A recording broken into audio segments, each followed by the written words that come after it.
hypnotic dance. She holds me here with only a glance. She's over me. She's over me.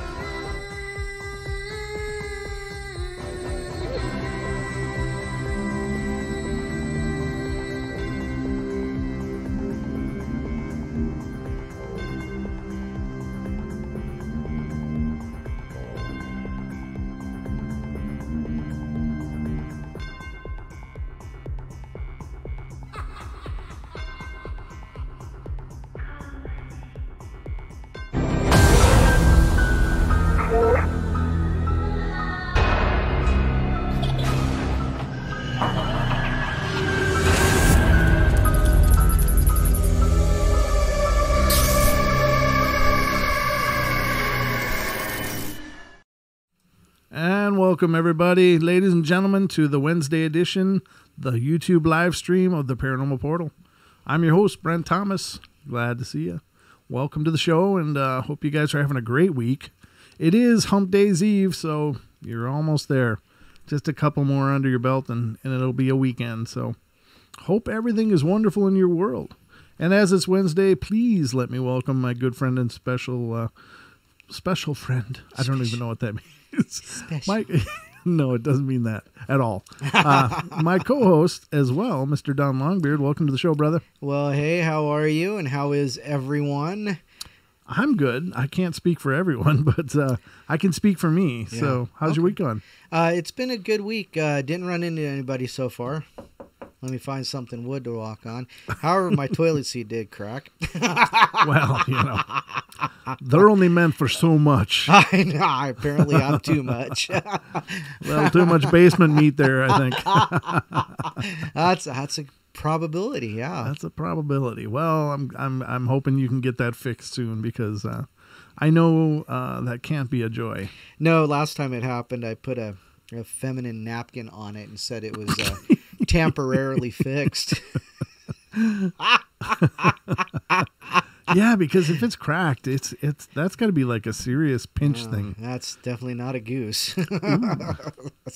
Yeah, I suppose not, but man, that's tough. I hope you get that sorted, because I know my personal reference to the bathroom is either the den or the study.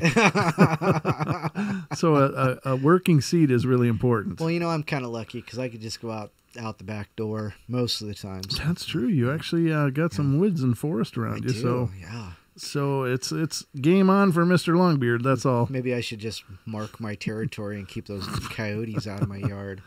Well, yeah, either that or really piss off some Sasquatches. They hate that. Well, you know, hey, we'll just leave that one there anyhow. Yeah, well, I'm serious. Some researchers have done that, where they've peed on logs and stuff in a known Sasquatch area, and I guess it really pisses him off. And in fact, Bear referenced that when he was on the show as well. Oh yeah. He was. I'm sure he made a reference of it. Either that, or I heard him make references of that. But I think it was on our show. That's funny. Dory says, "Hey, you still have the rim to sit on." That's right. You know, I can't tell you how many times I've stumbled into my bathroom and thought dipped the your rim was in the cold water. Yeah, I thought the rim was there. I was all set, and just, you know, you just kind of release your legs and just kind of, I don't know, go for the full mount. And next thing I know, I'm like, hoo, hoo, hoo. Serious pucker factor at that point, ladies and gentlemen. It was just like, oh God. And I think it woke me up pretty well. Oh, yeah, no doubt. True story. I'm not making this up. I've done it a few times, and it's horrid. It is the worst thing to do in the middle of the night. Hey, just a shout out real quick to Uriah. Finally figured out how to get to YouTube. Oh, fantastic. Yeah, definitely. Definitely. Julia says she's fallen into her toilet. Oh, yeah. You know, there's some memories you just can't get rid of. Yeah. Oh, she was like 6. Yeah. Well, no, I did it as an adult, so I don't even have the excuse. I've done it as a full-grown adult. So. Yeah. Have you ever accidentally done that though and knocked the wax ring out? No, I've never gone with that much force. I've almost knocked the darn thing over once. Ooh, man, that was fun. That was not fun. Yeah, no, I bet not. I know that is about the worst thing, the worst home fixing that you can do, in my opinion, is have to change your toilet. Yeah. Because once you pull the whole unit up, Oh yeah. that is one ugly looking hole that you got to deal with. Is. Oh, it's Yes, it is. it's a good thing we don't have to look at that every time. That's all I'm saying. Not that this is the show tonight is not about toilets and home plumbing, but it's just part of life, and we embrace all parts of life here on the portal. It's a different kind of portal. Well, it is. It would be a demonic visitation. I've sent some horrible things to the underworld, let me tell you. I've exorcised some real demons there. I could smell their sulfuric breath. Julia's accusing us of potty humor. It's cheap and easy. You know, P-O-T-T potty humor. Absolutely.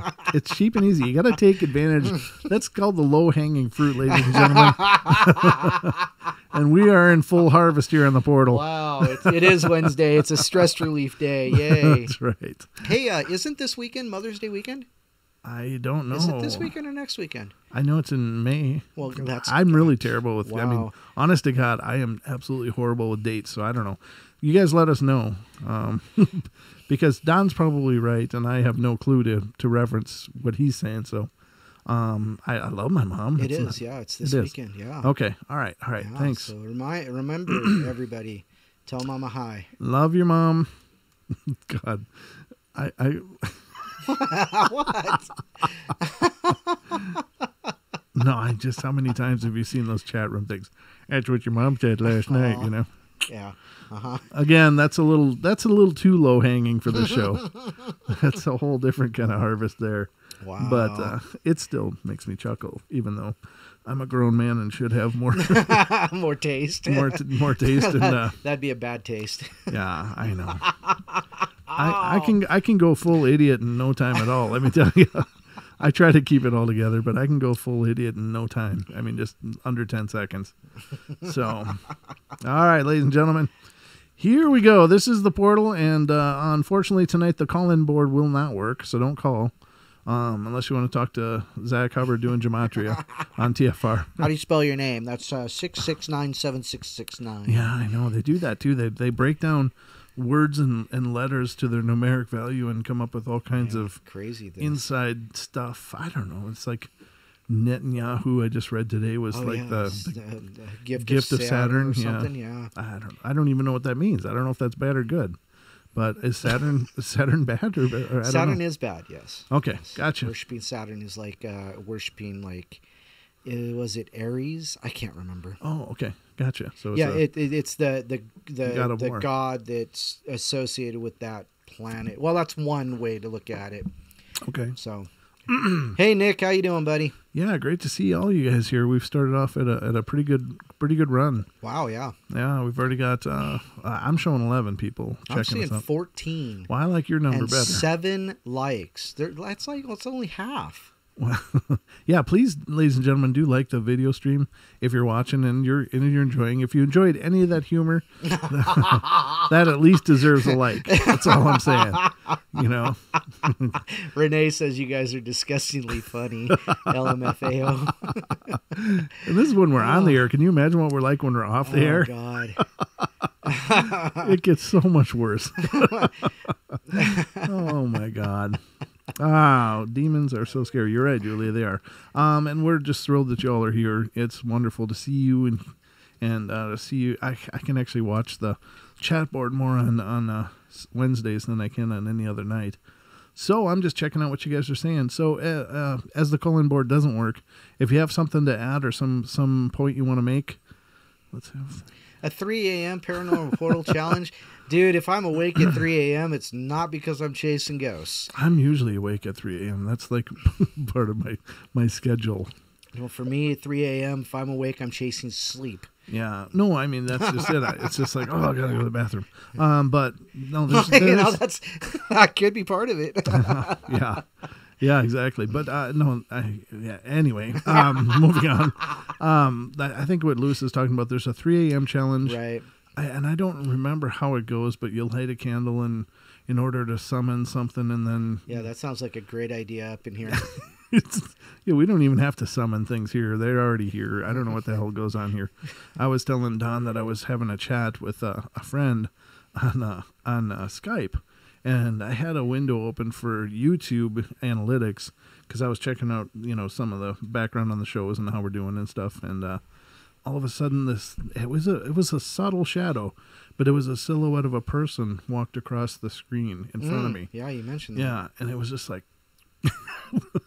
and so I was like, oh my God, But again, it doesn't freak me out. It's just some weird things that happen.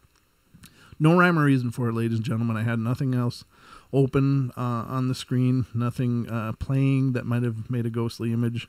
It was just the YouTube analytics window. So weird, but true story. I don't know. It is technology, so there's always a million reasons that it could have happened, but there's also just the basic reason that could be something here. So yes. Tonight's story is about demonic encounters. Tonight's show, rather, is about demonic encounters. And I know this is it's a topic that I always go into with an amount of trepidation because anytime you discuss darkness, you are giving it energy.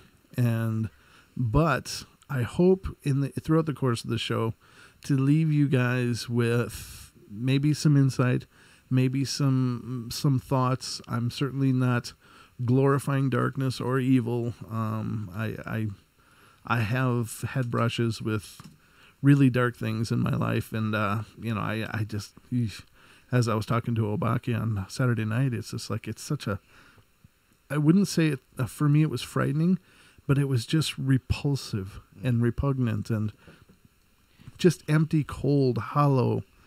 Like, I don't know, almost no emotion is the best way I can say it, except malice. Mm-hmm. It's just this dark, cold, horrible thing. And so I just thought, well, we can discuss it a little more on the show, talk about people that have had run-ins of demons and some things you may want to look for.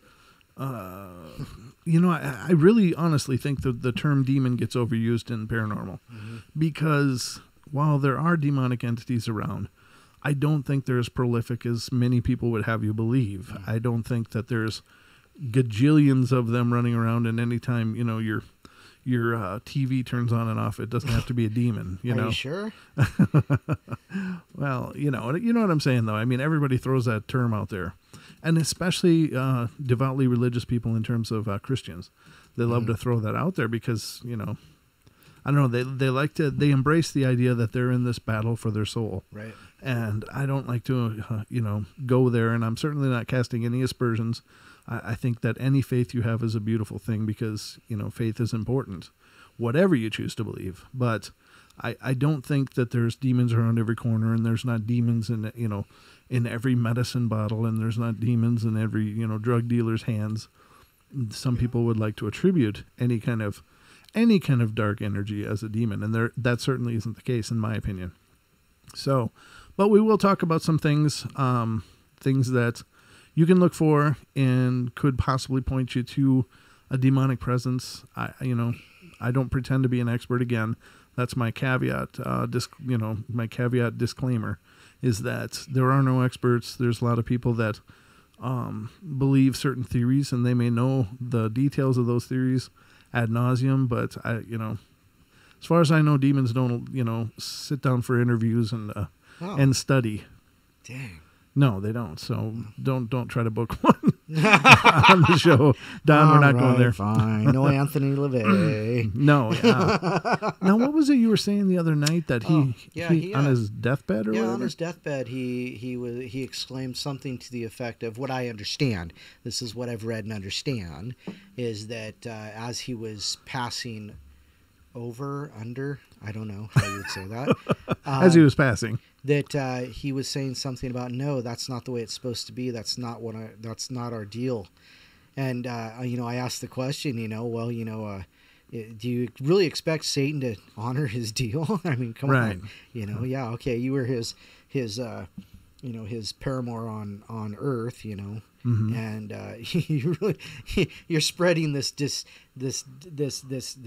evil, satanic whatever. and you expect you expect the master of all darkness to respect his deal. Yeah, but we signed a contract. Yeah, no, you signed the contract. I hold the contract. Yeah, exactly. Well, I thought it's Anton LaVey, right? Anton LaVey, yeah. No, I thought that his form of Satanism wasn't actually devil worship as much it was just being contrary to, or living in a state of rebellion or whatever. Am I wrong about this? I think it was a little more in depth than that, but yeah, something to that effect. Okay. But I think it was a little more than that. Yeah, I guess there could be. I don't know. That certainly could be true. I mean, I've heard people have had conversations with something unseen, right. And we've covered many stories like that on the show of people being, on their deathbed and right. talking about visitors there that nobody else can see. So, right. I guess that's a wonderful thing, unless it's Satan that's bringing you home. Howdy. Wait a sec. You can call me Lou. Yeah. You can boy. call me Lou. I already see the T-shirt for that. It's LOU, and the O has the devil horns on it. Ladies and gentlemen, if you do want to make that T-shirt, I just expect a certain percentage. That's all. You can call me Lou. That's hilarious. Only on the portal, ladies and gentlemen. So that's tonight's show, and that's my blanket statement about it. I don't want the show to be dark. I don't want it to be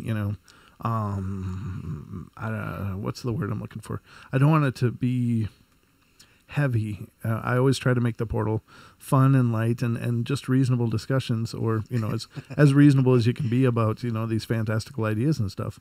But I happen to believe in the possibility of all of them. But so if this isn't your thing and you want to leave, I understand. It breaks my heart a little bit, but I don't know. It's this dark topic, but I think it needs to be discussed, and I think there needs to be some shows on these things, and we've certainly covered demons in the past. Right. Now, I will say, ladies and gentlemen, I will do my best throughout the course of the show never to name. Excuse me. I'm the spirit of He's Coca-Cola. being attacked now. Yeah. I will never name any of these if they drop names in the stories, because there is a belief, and not that I believe this is true, but I certainly won't leave it to chance that if you name a demon, you are summoning it towards you. Mm-hmm. And we've talked about this on the show many times, that the power of speech, to speak, mm-hmm. is the first form of manifesting the energy of thought into the realm of our physical reality. And so don't ever take your words and your ability to speak, lightly. It is a very powerful tool.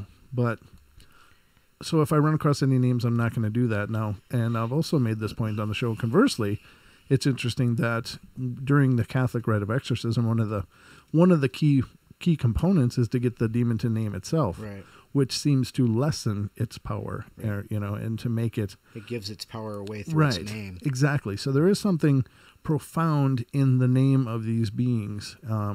So I'm not going to be naming them. So if you don't hear names, that's why. Excuse me. Now, we are also going to talk about Succubus. And Succubus may not fall into the strict demon category, but it's certainly a being that preys upon people and... seems to be evil anyway, is what I'm understanding about them. So, but that's the show tonight, and I hope you enjoy it. And I guess it's time to get started. What do you say, Don? Let's go. Let's roll, brother. All right. So the first one I want to read to you is "The Day My Father Met the Devil." Wow. Yeah, it's starting out way down there. All right.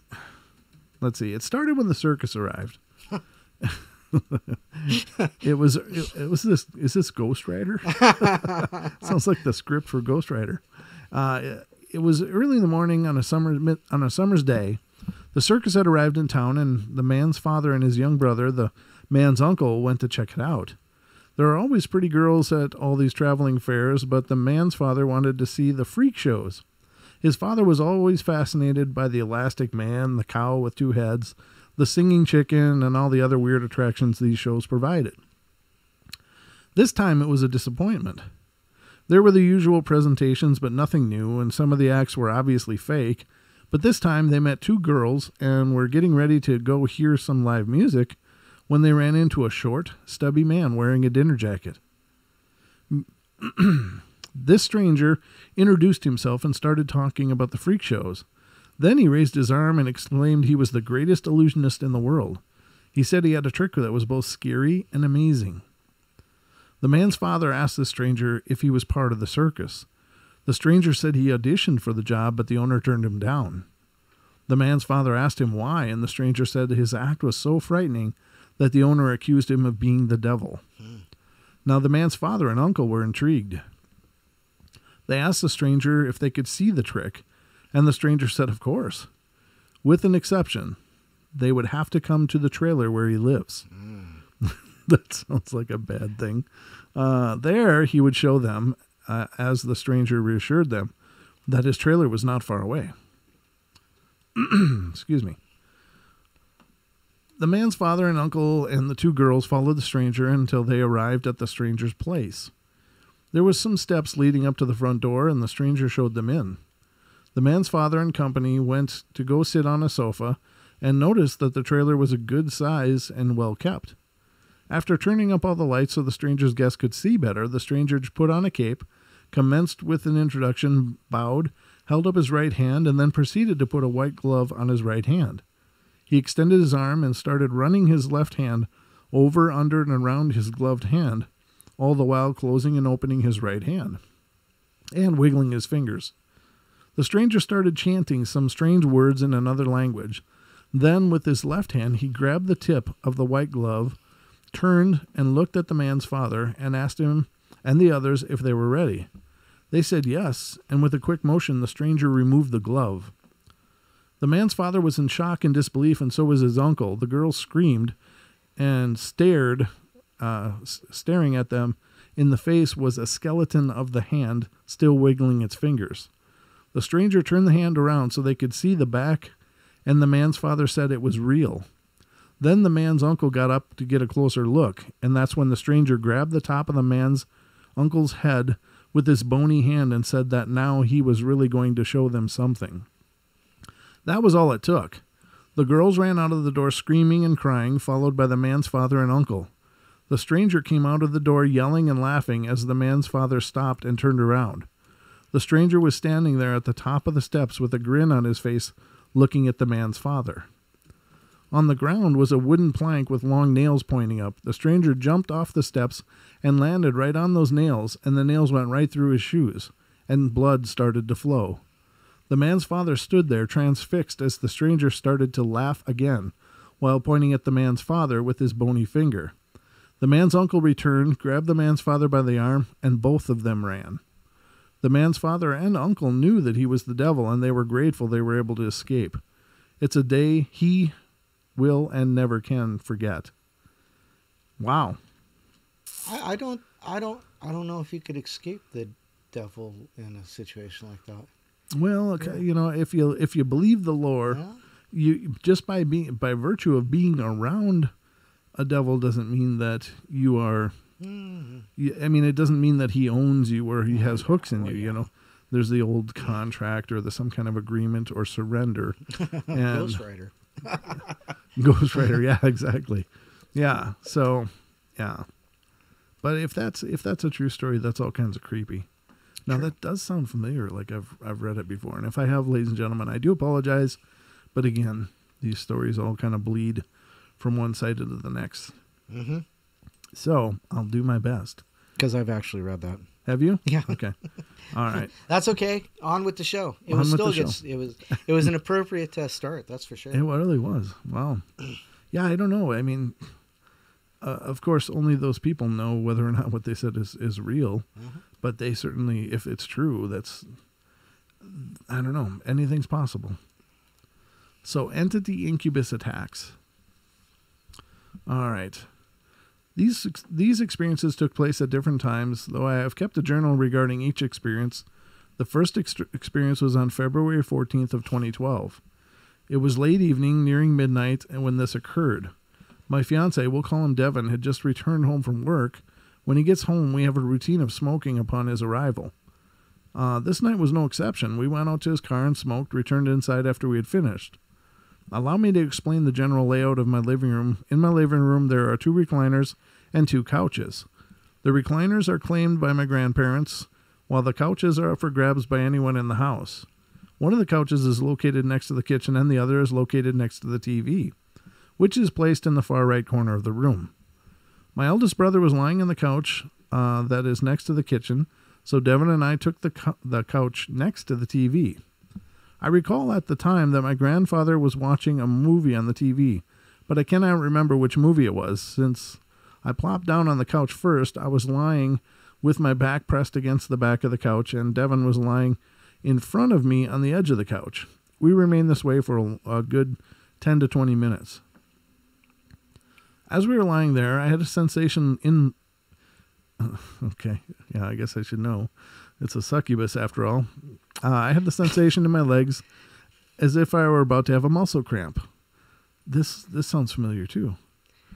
I'm sorry, ladies and gentlemen, but I'll continue reading it. Since my legs cramps aren't exactly delightful, I figured that if I ignored the feeling, it would go away. This did eventually work, but the sensation changed. It wasn't until Devin sat up and announced he was soon to be washing his hair that the sensation changed from cramping to stimulating. Let's just say I was randomly becoming aroused. I'm so sorry. I thought nothing of it, as I can do this voluntarily, though I will note the feeling was a lot different from when it was me. But I was still suspected nothing other than a strong imagination. It wasn't until Devin left the room to wash his hair that I was made to reconsider that thought. Upon hearing the door close behind him as he went about washing his hair, the oddest thing happened. In a hairline of a moment, I heard myself saying in my own head, "I want you," not knowing who I was addressing, what or why I was addressing them in such a manner. I didn't have time to think about it because right after I had said this, the stimulating feeling turned into something deeper. I was shocked and a bit confused as to what was happening. I had read multiple accounts on this subject where the victim is unable to move, and that it usually happens in the twilight stage of sleeping, asleep yet still aware. Well, I was wide awake during this encounter, and of that I'm sure. I also tested my mobility and found that I was in fact able to move.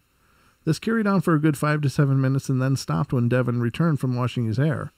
He claimed to have only been gone for a maximum of 2 minutes, but there was just no way he'd be gone for such a short amount of time. I decided that it was simply my imagination running wild and that it would never happen again. Funny how wrong one can be. The second experience was on March 14th, 2012. Now, this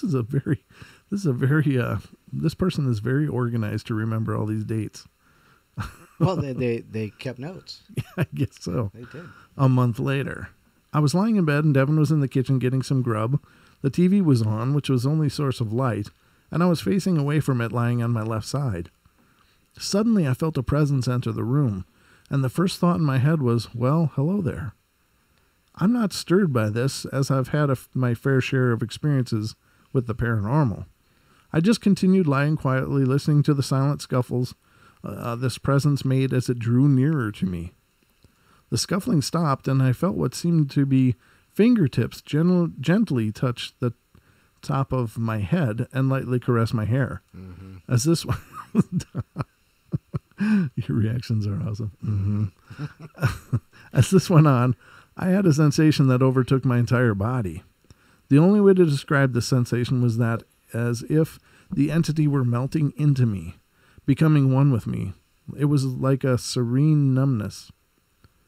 After my body was enveloped in this welcoming feeling, the intimate feeling began again.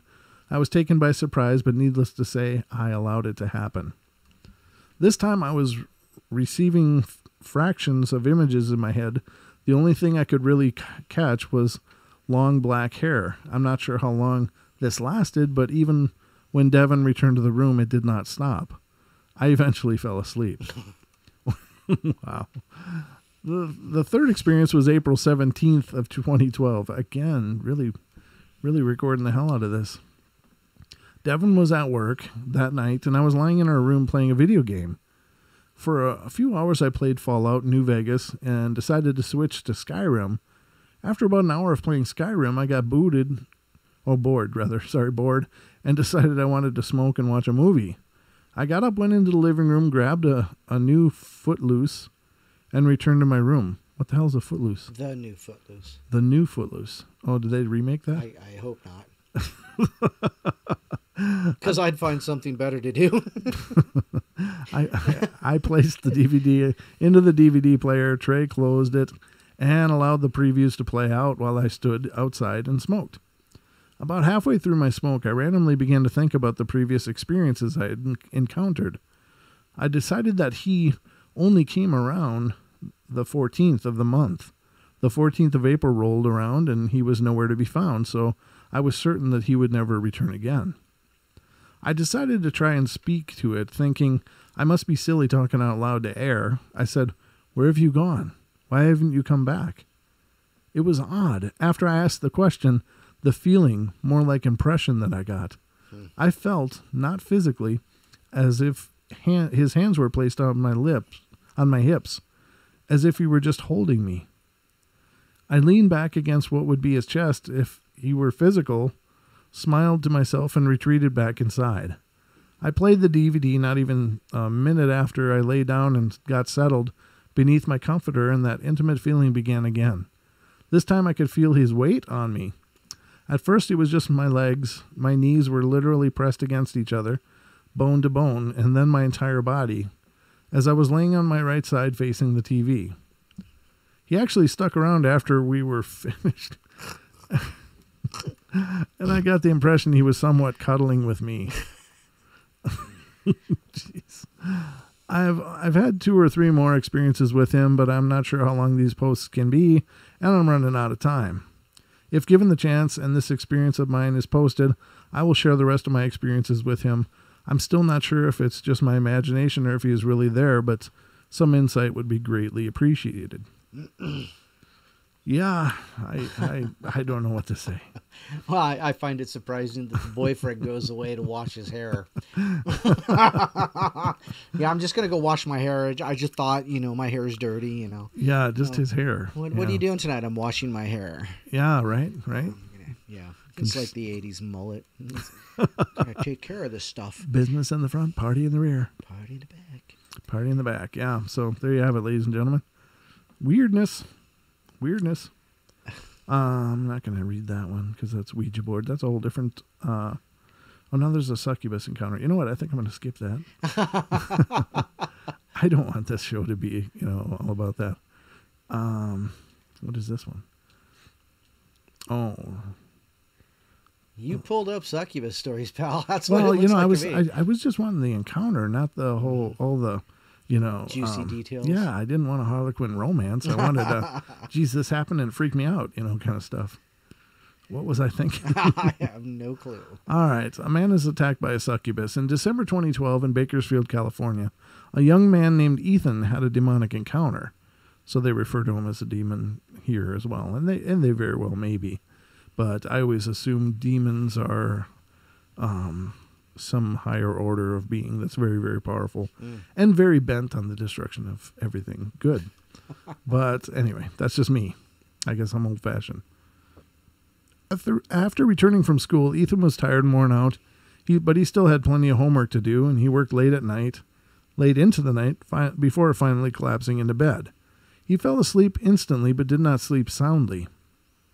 He dreamt that an evil being was in his home and was trying to get into his room. It finally broke in, and as soon as it did, Ethan jolted awake with a ringing sound in his ears. Ethan felt the demon was on the wall behind his head, holding Ethan's limbs down. It had something in his ears, and his left ear began to vibrate violently. The strange sensation spread to his right ear as well. Ethan fought as best as he could, but could not break free. He cursed at the being and tried to free his arms and legs. The demon only laughed at him, an eerie and horrific sound that was neither deep nor high-pitched. The demon cried out, "Soon," and released Ethan. Ethan sat up rapidly and leaping out of the bed to turn on the lights. But when light flooded his bedroom, there was nothing out of the ordinary. However, Ethan's dogs were acting abnormal, barking, leaping at the door, trying desperately to get to their owner. He went to the bathroom and was startled to see his reflection in the mirror. His eyes were bloodshot, with the whites of the eyes completely red. Ethan realized he had been visited by a succubus demon. Ethan remains terrified of the demon returning, but has not had another incident ever since. So apparently, succubus version of soon is not really that soon. Sometime in the future. Soon as, yeah, I mean, for them, time is eternal, right? I mean, yeah, I would assume. I mean, I don't remember. 50 years later, no, I can't do this. I can barely remember the first time. Sorry, what? Yeah, exactly.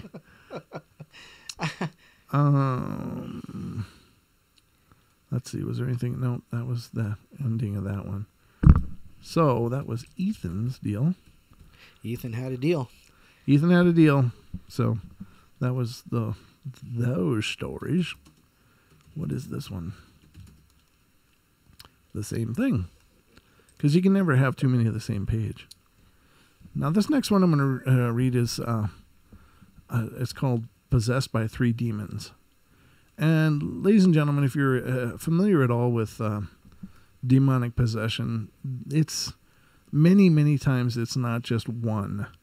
It's like one breaks you down and then invites all their friends over for a party. Because yeah, it's just there's so many accounts of in traditional exorcisms that there may be a multitude of demons that are possessing and need to be cast out. And of course, each one is an independent battle, and that's why exorcism can be lethal in some cases, because it's incredibly exhausting for the person, because of the physical strain is absolutely, beyond the threshold of most people's ability to cope. But having to repeat that for every occupying entity would be absolutely hell. And so I think it was the what is her name again? I guess we'll get to it later, but rather than Annalise Michaels, yeah, she actually died, right. but her story, of course, was the foundation behind a movie. Which movie was it? The Exorcism of Emily Rose. Yeah, The Exorcism of Emily Rose. Yeah, she actually didn't make it. Annalise Michaels did not make it. She was, in fact, I think there were actually charges brought up against the priests that were performing the exorcism, which I guess stands to reason by our modern thought. We don't give much credibility and credence to spiritual causation. I mean, we just don't. And like I've said before on the show, Don, how many asylums are filled, are occupied by people that are just dealing with a demon or some kind of dark entity, and you got to think, it's, it used to be before Freud, everything was a demon. Everything is a demon. This person's possessed. That person's possessed. You're possessed. That's possessed. But, and then Freud came along and decided that it was all psychology. And, but then we realized that it's not just psychology. It could also be, medical deficiencies, imbalances in chemicals in your body and things like that. So knowing and having done some of the things I've done and knowing some of the people I've met, there are disturbed individuals that could very well fall under the heading of possessed. Yeah. I mean, they are dealing with some serious demons now, whether those are psychological or ethereal or whatever that is, etheric, whatever you want to say, it's there, so yeah, it's definitely could be a very real avenue. So. Yeah, it really could be. And, I don't know. I just think that hopefully as we progress, in our society, in terms of, since we've given the mantle of science such complete authority, right. Hopefully someday science will get around to really investing in spiritual causation and effect and stuff, and then maybe there will be options rather than Thorazine and straps. Thorazine, Lithazine, yeah. Yeah, exactly. So let's continue with this this tale here. It says, stories of people being possessed by demons have been told since ancient times. To free these innocent souls held captive by evil forces, an exorcism is often the only option. All of the world's major faiths have some form of ritual for doing so, although the practice of exorcism by mainstream demonologists or denominations is rather rare today. This story takes place in Winnipeg, Manitoba in 2011. Excuse me. It is based on the first-hand account of a young Canadian woman named Danielle, whose interest in the occult led her on a journey from devout Christian to self-described Satanist. Ultimately, Danielle was possessed by not one, but 3 demons, and only an exorcism could save her. Danielle had been raised to have strong religious beliefs, and she was an active member of a large evangelical church in Winnipeg. A curious teen, Danielle had begun to question her church's warnings about the occult, and she began experimenting with an Ouija board and exploring demonology. Before long, she began describing herself as a Satanist and told friends she was attempting to summon demons. In early April, Danielle tried again. Using her Ouija board, she attempted to contact her guardian demon. Placing her hands on the planchette, a heart-shaped plank on casters used to communicate with spirits via the Ouija board, Danielle made contact with something not of this world. "Is there anyone else in this room with me who wishes to speak with me?" she called out. The planchette moved under its own power to the corner on the board marked yes. "Are you good or bad?" she asked next. The planchette moved again slowly to B-A-D. Danielle paused before asking her next question. "Okay, will you do anything to harm me or anyone?" For a moment, nothing happened. Then the planchette moved again, spelling out M-A-Y-B-E.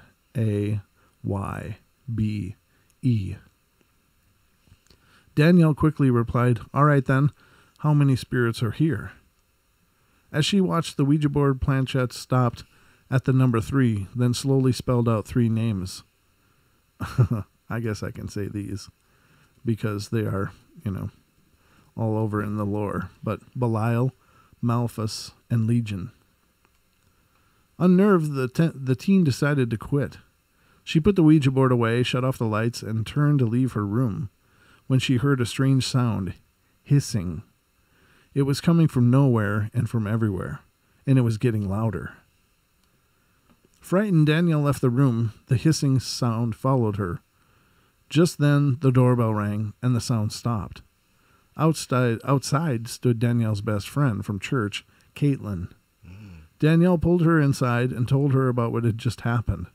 The Ouija boards, the demons, the hissing, everything. The teens knew they needed help, so they headed out in the pouring rain and drove the youth ministry at their church. I think they meant to the youth ministry at their church. During the drive, Danielle's head was throbbing, and she kept seeing orange auras. What is a migraine? Was it a migraine headache or something more ominous? As they approached the church, time seemed to stand still. She blacked out. When she regained consciousness, she found herself in the church, her friends praying beside her. Danielle began choking, her body racked with the spasms. "It felt like something was trying to come out of me," she later said. "My choking was so bad I couldn't hear anything or anyone." Church members helped to move her to a secluded part of the church where she could have some privacy. As they did, Danielle felt a sudden rush of energy surge through her body. The orange auras reappeared, and time again seemed to grind to a halt. Choking, she struggled in vain to speak for what seemed like an eternity, and then suddenly she found her voice. "Get out of me," she screamed, and then Danielle blacked out again. Danielle didn't know how long she had been unconscious, and when she came to, Caitlin told her that she had experienced a demon evocation, and that the evil being was gone. As Danielle collected herself, the church's youth minister began reading aloud from the Bible. The orange auras returned a third time, and Danielle says she can't remember what happened next. My friend had voice recorded the session, but when I listened, I couldn't hear the John the Exorcist talking, Danielle said. All I could hear on the recording was my own voice and a hissing. Later, a friend of Danielle's had the recordings transcribed, a portion of which is as follows. John, tell me, demon, what is your name? Danielle, I am 28. In the name of the Holy Son, Jesus Christ, tell me your name. Anno 28. In the name of Jesus Christ, I command you to tell me your name. I am Belial, one of the 4 crowns and chief of 80 legions of spirits. John, inaudible. Danielle, I will not leave. This girl has repented the worthless and vile son. And Danielle said again, if you can shut up with this religious, S word, for 1 minute, I'll let her go. No, Belial, you have no right to be in this girl, and Jesus Christ, Son of God, commands you to leave. Get out of me. And suddenly the room grew still and quiet. After a few moments, Danielle's friend turned off their recording. Within seconds, Danielle stopped choking, and her breathing soon returned to normal. Through tears, she hugged her friend Caitlin, who assured her all was well. But was it? The Ouija board told Danielle that she had been possessed by 3 demons. Only Belial had spoken during the exorcism, and there was no indication that he had been driven out. It was only a matter of time before he and the other demons would manifest themselves. Over the next several days, Danielle underwent 3 more exorcisms to cast out the remaining demons and to ensure she was no longer at the grip of evil forces. During each of them, the teen experienced the same auras, loss of memory, and bouts of screaming. Malthus was eventually driven out, but Legion and Belial may still lurk within Danielle's soul. Despite 3 grueling exorcisms, the nightmare hadn't ended. Wow. So wait, she had a first exorcism to get the one out, and then she went back to the Ouija board, and the Ouija board's, was she just referring back? She was just referring back to it. All right. Yeah. All right. How there was 3 and Yep. And I don't know. There's no other information here to know if she dealt with anything like this. Now, ladies and gentlemen, in here you talk the phrase evocation or evoked was used, and in the lore, in the occult, there is an evocation and there's an invocation. When summoning spirits or demons, whatever you choose, hopefully you don't choose demons, but anyway, when summoning through ritual, there is invocation and there's an evocation. An invocation is to invite something into you so that it can exist as part of you, and the belief is that then that power will be added to your own. An evocation is to try to manifest it within the world, not meaning necessarily physical, but you're not inviting it into yourself, you're just inviting it to be freed and into the world. So open a door to nowhere for something to come and crawl in, and just kind of vagabondly, fly through houses and people and go visiting. There you have it. Just go visiting in general. Yeah, exactly. And so that's the difference between the terms as I understand them. So an invocation is within you, and the evocation is for it to manifest outside of you. And I think that for the most part, most of the ancient practitioners that summoned demons, they didn't do it in a way of malice and to be evil. They did it because they wanted that power for their own. So I guess in a sense it's evil because it was all about obtaining power. Right. However, it wasn't done to become, or to give. The idea was to always maintain control, but just benefit from the powers that this being brought with it. Right. So that's just a little side note: an invocation versus an evocation, because everyone should know. Well, if our job's not to Illuminate and educate. All right. So, Don, you had something to read? Oh, sure. Let's go to the Don Show. The Don Show. Ladies and gentlemen, this segment is the Longbeard Report. Oh, boy. Brought to you in complete beard vision. All right, so let's do this one. Since my incarceration in a mental health ward in 1990, I had had to talk with a therapist named Marie once a week. She had almost convinced me that my experiences had been the result of a delusional mind. I had not seen a demon in almost 4 years, so I was totally unprepared for what happened in the autumn of 94. I was riding the tram, which was almost full of people. I was minding my own business when suddenly at a stop, a man of extraordinarily short height entered the train. This midget or dwarf immediately caught my attention. He stared right back at me, and I swear I could feel the hatred in his eyes. That's when I realized that he was, in fact, a demon. I knew. It all came back to me, and the horror I felt stuck with me with the force of a panic attack. The little demon moved up the aisle towards where I was seated, and as I feared for my life, I started to sweat profusely.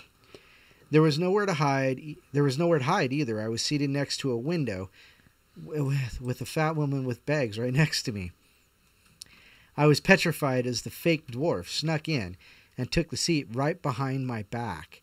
I don't know for how long I sat there, my heart racing. I could hear him breathe down my neck, and I did not dare turn around. I thought to myself, does no one here see what's going on? Will no one help me? But I gradually realized that I was on my own and that I had to take action. Was I to survive this ordeal? I don't know from where I got the strength, but suddenly it was as though my body reacted on its own without me giving it orders to it. I think it was pure survival instinct. I pushed my way past the fat lady blocking the way to the aisle. Her bag spilled on the floor and I could hear her scream. I'm sorry, that's not funny, but the way it's portrayed. That's just... I rushed to the door of the tram, but they were, of course, locked as the tram was in motion. I grabbed the handle of the emergency brake. The tram came to a halt in the middle of a busy street. There was a commotion around me. Some passengers seemed to be angry with me. Yeah, go figure. One man stood up and swore at me, trying to grab me. I think I tried to explain the situation to him, motioning toward the demon a few seats away, but to no avail. I again tried the doors, but they would not open. Then I ran up to the driver of the tram, who had let his seat up front. You have to open the doors. This is an emergency, I begged him. He shook his head unsympathetically and asked me what the problem was. Starting to really panic, I told him there was a demon on board and that lives were in danger. I pointed to the dwarf demon. People around us said that I was an idiot. They were blind and could not see. The driver told me to settle down and take it easy and wait for the police. That's when I managed to find the emergency exit opener, and although the driver told me not to, I held it open and dashed in the street and ran. After this ordeal, I hid out at home. I was down with the flu, and in the meantime, I did some research. Back in those days, I did not have access to the internet, which was brand new, by the way, and almost unknown to me. I went to the library and got a book on demonology. There I came upon a note about a demon, insert name here, or actually delete name here, who appears in the shape of a dwarf. This is how I know that the demon's identity. This is also when I decided to always carry a camera and be prepared should I encounter any more demonic beings. Since I did not have a photo of this demon, I did a lot of research on the internet, and years later, I finally think I found him. The picture is not taken by me, but resembles the demon, the aspect of the demon, a lot, and that might be him. So there's actually a picture of a, what's the proper term? A picture of what? Well, there's a picture of a little person here. Oh yeah, it's a black and white picture. He says this is very close to the person he saw on the bus. So interesting. But I'm sorry. Whenever you open up with the idea with the words "since my incarceration in a mental ward," That's not a good indication for the rest of the story. That probably could have been left out. Well, that's probably true too. But it says the byline says horrific true stories from Gothenburg, Sweden, in between 1989 and the present, verified by observations and validated by a psychiatrist, C.E.K. PhD. So some validation, maybe. Yeah, maybe. I mean, I certainly don't ever mean to disparage those that have had mental health issues. That doesn't mean they're never capable of being credible and reliable, right. and that they couldn't be objective witnesses. It's just, unfortunately, it's just one of those things that as soon as you hear, our initial reaction is just to go, oh, there you go. That explains that one. Yep. Give that guy some Thorazine. Yeah. Let him do the lithium shuffle. Right. So I don't know. I don't know. I don't know what to say about that one. Pixie says, I think we all have mental health issues. Yes, especially the people that hang out in this chat. But we love you're kind of crazy. That's all I can say. That's true. I'm winking at the camera, and of course it's in beard vision. Gosh, can't get over that beard vision. Let me try that again. There you go. Oh, it's so pretty. Was that your left eye? That's my right eye. Okay, just checking. Why? You worried I'm Illuminati or something? Well, you're being naughty. It's another T-shirt. Yeah. I'm Illuminati. N-A-U-G-H-T. Lewis says I should have Spectral Wolf Pack do a guest host. Yes. Nah, I think they're wonderful, Lewis. Don't get me wrong, but I got Mr. Longbeard. And they've got their own show, and they do pretty darn well. Yeah, they do. They do great. And Alex and Brittany, I guess is her name, Brittany. Brittany. Yeah. Nice folks, as far as I can tell. But we're continuing in the portal. Did you have another one you wanted to read, or you just? No, yeah, I've got another one. Sure, I can read another one. Please. Doc says Brent's eyes just turned reptilian for a second there. That's why it wasn't a wink, it wasn't a blink, it was you're adjusting your eyes back to, You're crazy, Doc. Nice to see you, by the way. They blink like this way. It's that second eyelid. Yeah, my vertical wink. There you go. Yeah, I got another one here. The Devil in the Shape of a Hog. No, nice. 3 encounters with satanic pigs.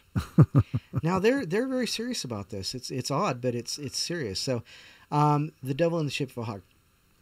What do you picture when you think of the devil? Maybe you picture a man with fiery red skin, horns, and a tail. Or perhaps you picture someone with bat wings and a goat head. Maybe you see a black goat, as in the recent movie The Witch. Okay. This is the New England Puritans, not the Patriots. New England Puritans. Those are Puritans from the New England area. They're not going for the Super Bowl. No, they're not. They're probably not going for much of a bowl. They may need a bowl, but that might be different. The Puritans from North New England saw the devil quite a bit, but they don't necessarily picture him the same way we do now. Many people who encounter him describe him as a man in black clothing wearing a tall hat, which were signs of wealth. The Puritans were deathly afraid of the local Indian tribes, so to others, the devil appeared as a man, tawny skin, like an Indian's. This is also, written a while ago, so please excuse the non-PC if you're sensitive to that. And to others, appears as a giant hog. On March 1st, 1692, Reverend Samuel Parris's slave confessed to the Salem magistrate that the devil had attacked her, asked her to serve him as a witch. Judge Hawthorne, what? Have you seen a man come to you and say, serve me? What service? The slave said, hurt the children, and last night there was an appearance that said, kill the children, and if I would not go on hurting children, they would come to do worse to me. The judge, what was this appearance you see? The slave, sometimes it's a hog and sometimes it's a great dog. Note, this appearance she saith, she sees 4 times. Judge Hawthorne, what did you say to it? The black dog, or what did it say to you? The black dog served me, but I'm afraid. He said if I did not, he would do worse to me. This testimony was recorded by Ezekiel Cheever on March 1st, 1692. The devil and his demons appear to people of Salem in a bewildering variety of forms: dogs, cats, humans, human-headed birds, and long-nosed, hairy little humanoids with wings. Satan's manifestations as a hog was just one of the many shapes he took. But it was the shape he took in the other times and places as well. For example, the devil also appeared as a monstrous hog in Milford, Connecticut. 4 men sat down near a large boulder to place cards, an activity forbidden by the Puritan leadership. The game was interrupted by the appearance of a huge hog, which frightened the men so much that they abandoned their cards and fled. Once 4 men upon ye rock sat down chuffle board one day, when ye devil appeared in the shape of a hog, and frightened them so they scampered away. And they left old Nick to finish ye play. This little poem appears in Edward Rolston Lambert's 1837 book of History of the Colonies of New Haven, before and after the Union with Connecticut. Lambert calls it the ancient stanza, and I'm not sure of its origin. The rock under the discussion was named Hog Rock after this incident with the devil. At some point after the Revolutionary War, the rock became known as Liberty Rock, and that's its official name today. Wow. I like that name better. Liberty Rock, yeah. Rather than Hog Rock. Hog Rock. Hog Rock sounds like a rock band or a children's show. A children's show. Hog Rock. I would like to take a second and say we just got a new subscriber. Oh. And it's Pink Floyd. No, yeah. Yeah, I saw him in chat, or them WW in chat. Pink Floyd. That happens to me, my all-time favorite band. All-time favorite. So love you bunches. Thanks for subscribing and coming around and being a part of the portal, being part of the family. See, that's what happens when you do us nice things like subscribe to our channel. You get a shout out.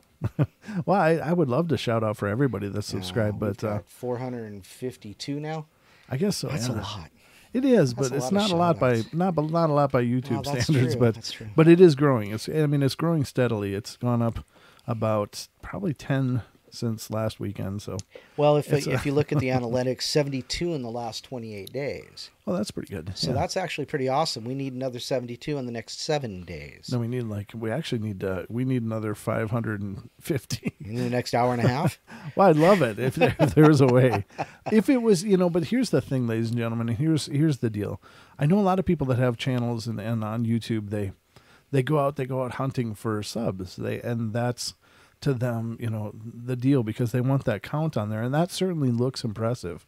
But what happens for a lot of those people, everybody wants to monetize their YouTube channel, which means if you hit a certain threshold, like so many hours of view time and so many subscribers, and the cutoff right now is 1,000 subscribers and 4,000 hours of viewed material. And we are well over 4,000 hours now for viewed material, but we don't have the amount of subscribers. But once you monetize, if you have 15,000 or 18 or 20,000 of empty subscriptions, just people that, added their name to the hat for a, sub for sub kind of thing, then it doesn't do you any good, because if you've only got a handful of people that are actually participating, then what do you get? Like a nickel, or a dollar? Right. So and you have to keep that 4,000 hours every rolling 12 months, so you can't lose that's anything. just, that probably is true, but I know that's their criteria within a 12-month period.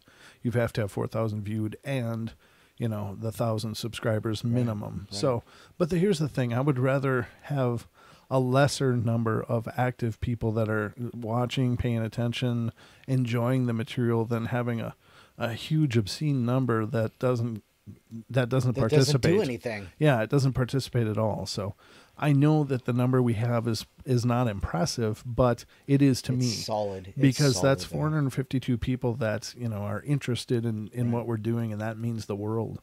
So yeah, and if you have friends of like mind, please Share it. Julia says she's been sharing our names everywhere. Oh, thank you so much, Julia. Absolutely. That's absolutely amazing, and we love you all.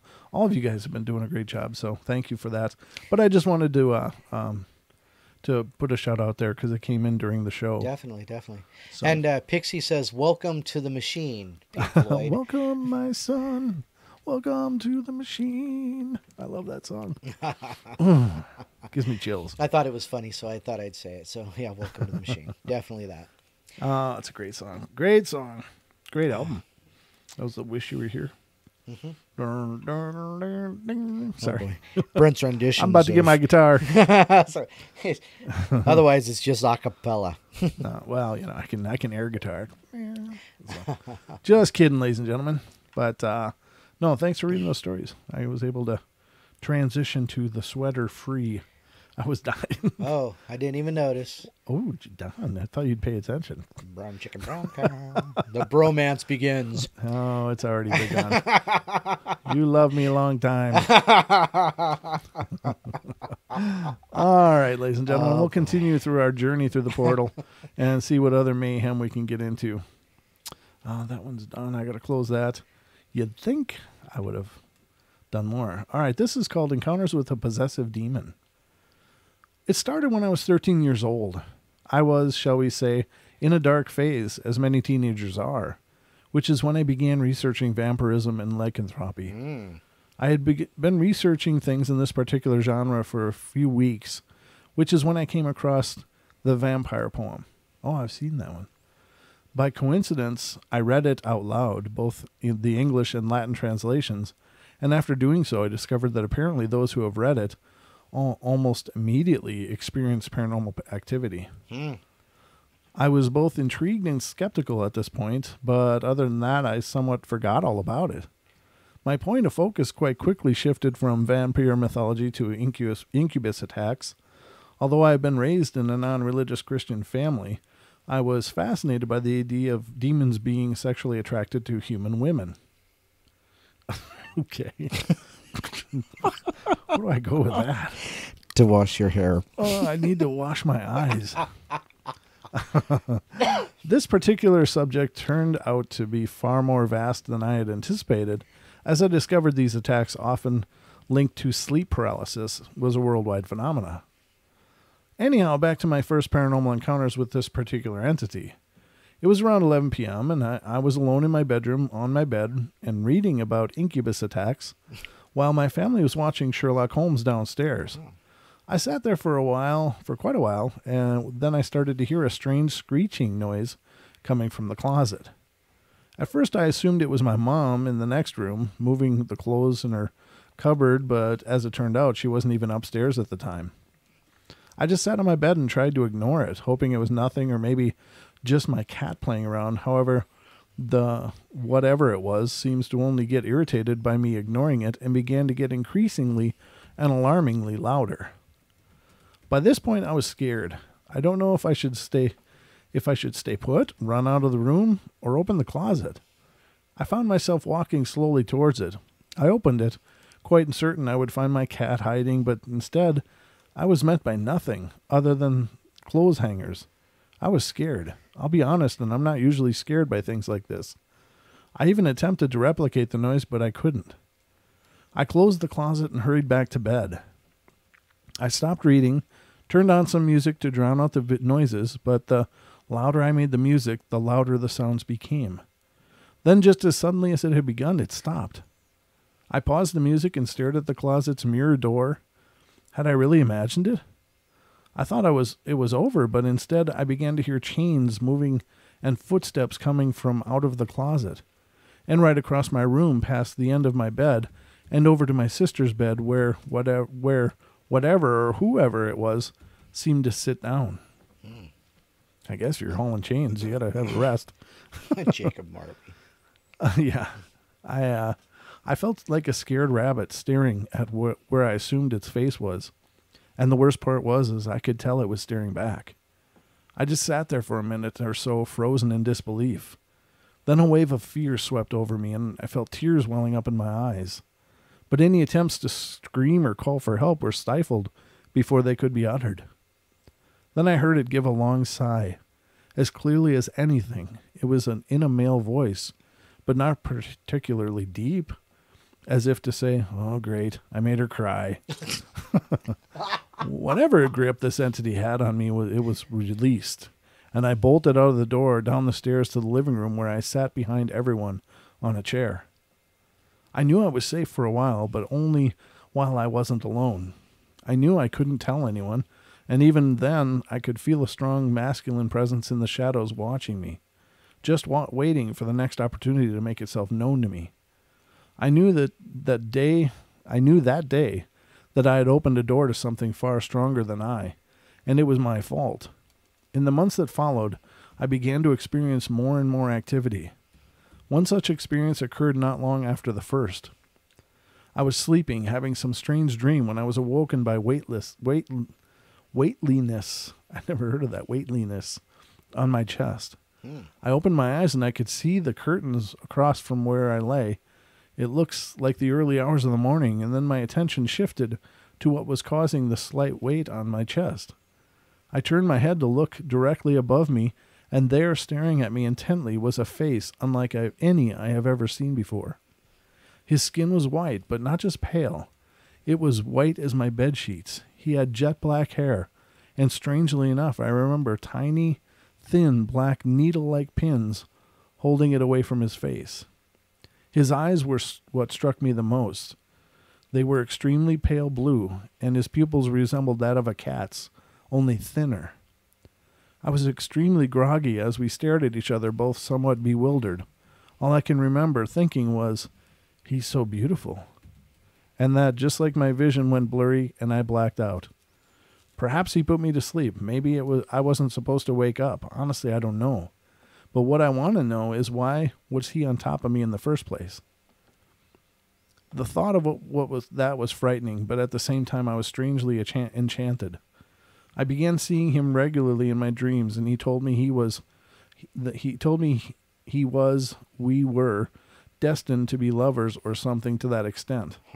I remember him kissing me and telling me things. As things progressed, he began to be more sexual with me.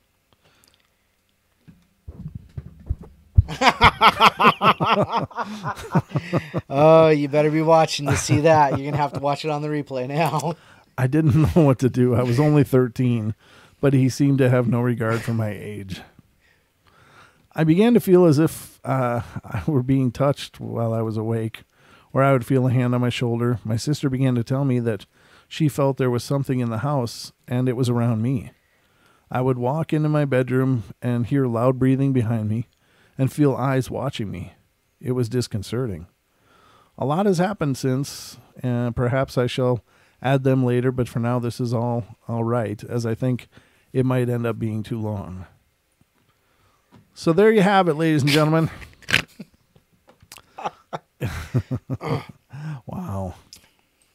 You got another one, Don? Well, actually, I just looked up Don's Specialty Meats lunch menu. Okay, well. That's because of our friend Lady Death. Oh, okay. How about a Jin story? Absolutely. Okay. Jin would be fantastic. That's they are Indian? Jin. Well, no, they're from the Quran, but it's Muslims. Islamic. Yeah. Okay, so encounter with Jins. This is a real life incident about a relative who dabbled in the dark arts and paid a very heavy price for it. My sister was married to a Muslim guy, and his aunt was highly interested in mastering certain practices mentioned in the Quran, which, if done correctly, can allegedly give you a lot of power.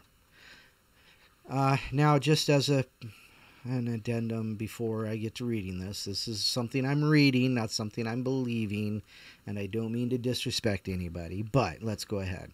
Muslims believe in the concept of jinns, which were powerful supernatural entities, and there are good as well as bad jinns.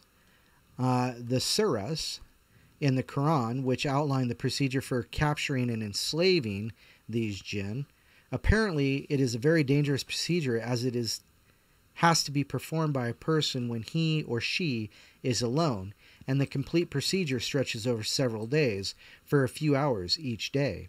Wow. Obviously, the jinns are not happy about when a person tries to perform this ritual, and they'll try their best to scare that person. Getting scared and or leaving the procedure halfway through is one of the worst things one can do, as failure to complete it will lead to death of the person or result in him or her becoming mad or possessed. Therefore, only a brave-hearted person who has enough faith in himself and God should ideally attempt this. Even after the ritual is successfully completed, the person has managed to capture a jinn. She has to exert a lot of control, otherwise the jinn can turn against its master and kill him or her. One has to read the namas 5 times a day, keep rosa, in parentheses fast, and observe other strict religious disciplines to keep the jinn in control. The jinn will implicitly obey its master and do whatever is asked of it.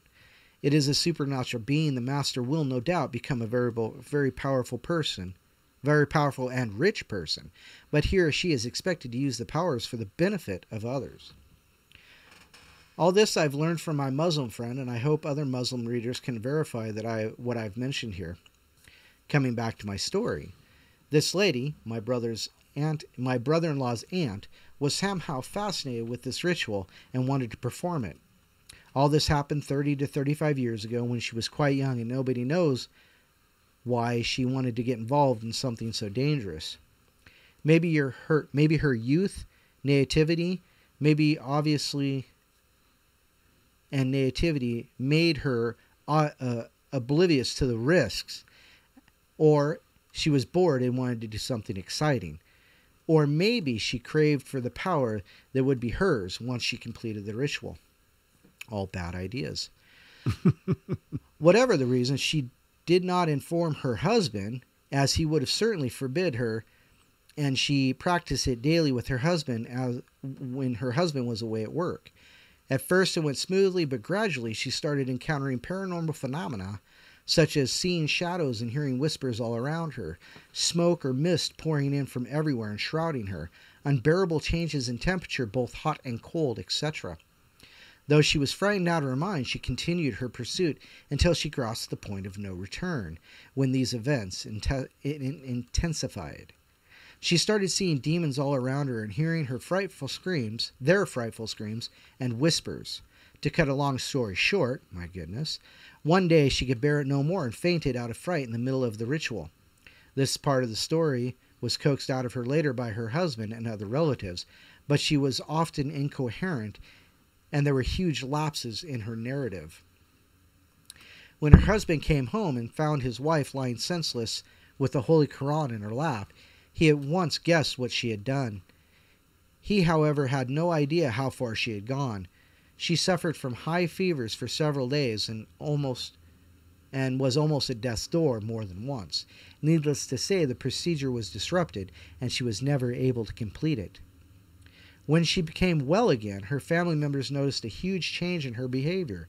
She used to be very cheerful and friendly. Now her demeanor changed to cold and calculating, even sinister at times. She would no longer laugh and enjoy with other women her age, but sit silently brooding for hours on end. Often her family members would catch her glancing at one of them malevolently. She would lapse into periods of insanity, and then she would order others around in a male guttural voice. Once her mother-in-law had the shock of her life when this lady assumed the voice of the old woman's late husband and ordered her to fetch a glass of water. Even her husband and her children were scared to be alone with her. On one occasion, my sister was alone late one evening, and she was waiting for my brother-in-law when this lady walked into her house and announced that she would stay with my sister until her husband returned. As many of my brother-in-law's relatives, including this lady, lived in the same building, this was not unusual. But my sister had only been married for a few months, was pregnant, and she heard about the story from her husband. Needless to say, she was scared out of her mind and quite relieved when her husband returned shortly. I heard about this incident around 19 years ago, and it has been many years since my brother-in-law has passed away. I do not know what happened to that unfortunate lady, and if her strange behavior still persists. So yeah, don't start something you can't start, and definitely don't start something that you can't handle in the first place. Holy good God, what would somebody be thinking of that? Where? It's a lot of, there's a lot of, like I was saying, there's a lot of practitioners that try to encapsulate that power. They just, and it sounds terrible, but I actually understand the ideology. It's just that I just would never advocate that. And, even Crowley couldn't finish the Abramelin, and that's a 6-month practice, a 6-month ritual to, basically enslave demons, like from the Book of Solomon. And it's the legend is that the Loch Ness monster, as he, the story goes that he had performed or attempted to perform the Abramelin on the shores of Loch Ness. And the Loch Ness monster is actually Leviathan. Oh. Yeah. Didn't know that one. Because he released it is the story. Obviously I don't know what to say to that, but Release the Leviathan. it's out there. It's out there. Wow. As in the archdemon or pit lord Leviathan, not Right. not from Greek lore as I understand it. Although what maybe maybe a correlation there. I don't know. But anyway, ladies and gentlemen, That's crazy. Why would somebody do something like that? I don't know. To make that challenge, you're entering into a contract. Yeah. And it's one that you have to win, because if you don't, you're forfeit. Apparently, it's one you have to constantly re-win. Well, yeah, once something is bound, of course, you've got to keep it bound, but the initial battle is up front. Right, I'm sure it's a continuing labor to continue to keep it bound. No doubt. But, especially under those circumstances, it's not like buying, getting a haunted mirror and putting salt around it and calling it a day, but it's a horrendous undertaking, and the ramifications.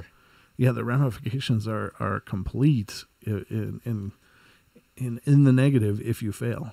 There's no way to, if you don't win, you lost. Right. And I realize that sounds so overly simplistic, but it's not like you go, oh, shoot, that didn't work. I'm going to go, make a sandwich, and turn on the TV. It's if you lose that one, you're in for a whole lifetime of hell.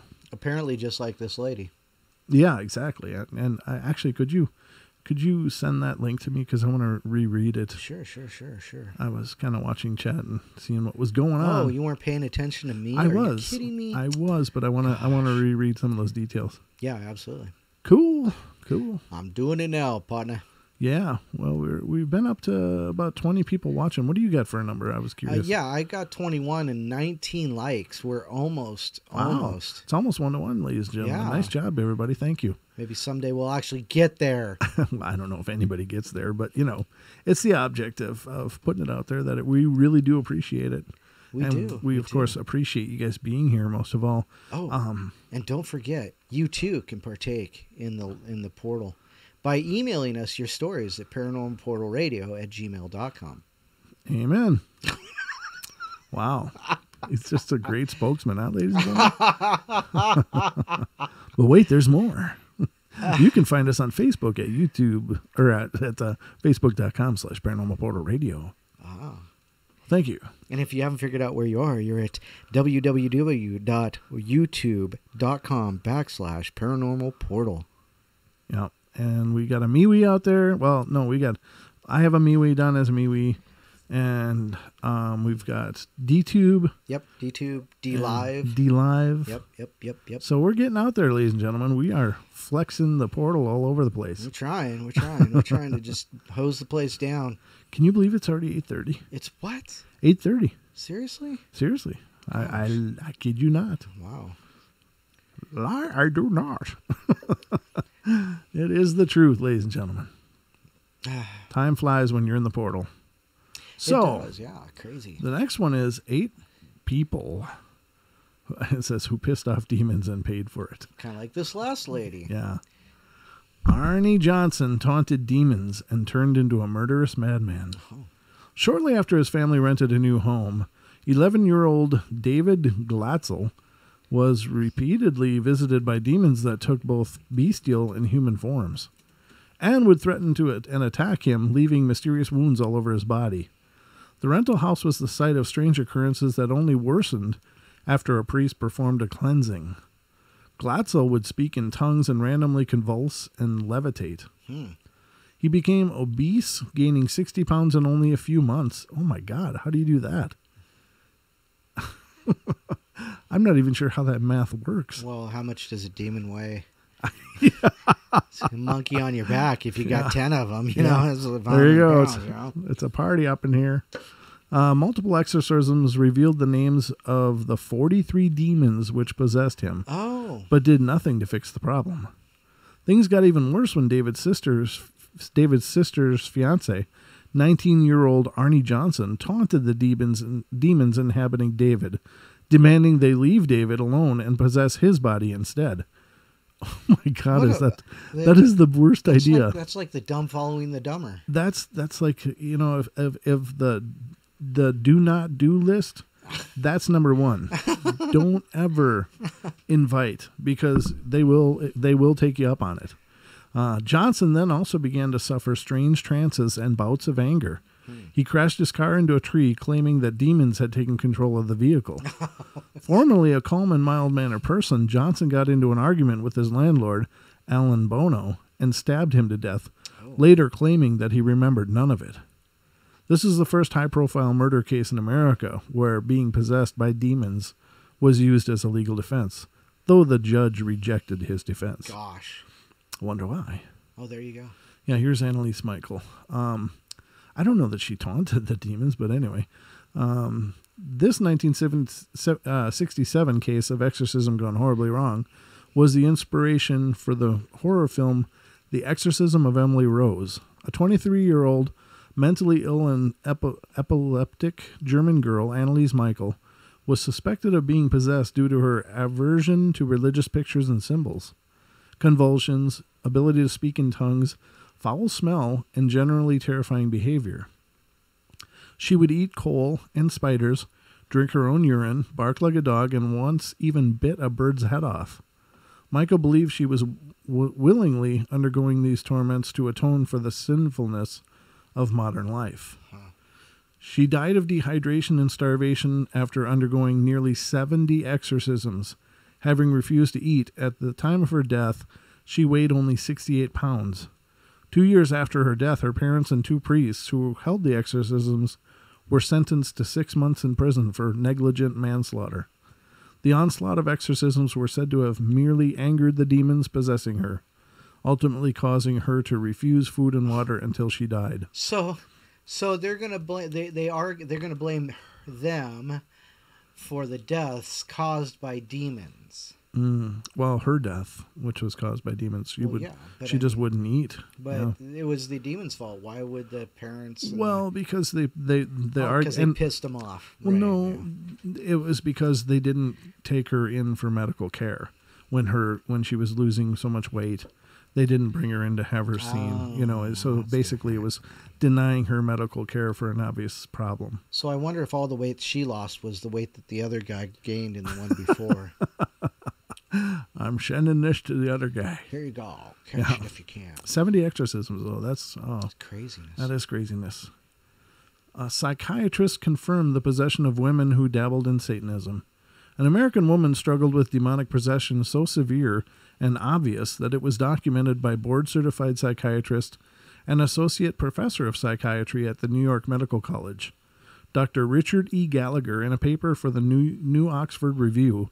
The woman, called Julia, could speak foreign languages unknown to her, levitate seemingly at will, and also demonstrated psychic powers, including knowing private information about others that she had no means to know. Gallagher wrote the paper in order to academically document a case of demonic possession. The patient, who was previously known to have ties to Satanists, may have done something to conjure or otherwise anger dark forces. Gosh. There you go. It's definitely conjuring is not a good thing. Oh my gosh. Couple found a possessed mirror in a dumpster and sold it to a mysterious buyer. Didn't you just say something about spreading salt around a mirror Yeah. and calling it a day? Yeah, I mean, objects are much easier to contain. People are not. But after picking up an antique mirror, excuse me. Sorry. Let me get a drink here. Much better. After picking up an antique mirror they found in a dumpster outside their London home, Joseph Birch and Sotoris Charlembault quickly found themselves in a dangerous situation. They suffered bad luck, including both health and financial problems. More frightening, they would wake up screaming in pain, see flickering shadows in the mirror, and even find themselves covered in inexplicable red scratches. These are some of the telltale signs of a demonic possession. In order to get rid of the mirror, they put it up on eBay, openly admitting that all that had happened to them for a single mysterious buyer to bid on it and buy it. Wow. Well, there you have it. Well, hopefully that buyer is more capable of handling it. That just reminds me of Obake. Oh, yeah, I just looked it up on eBay for a haunted doll, and there they are. And I decided to get some. Oh, no. Wow. I wonder if this is possible. I'm going to open this link. Oh. This is recordings, allegedly. 15 real recordings. Real audio recordings of demons. We know what that one is. Oh, the demon in the basement. Yep. Yeah, here we go.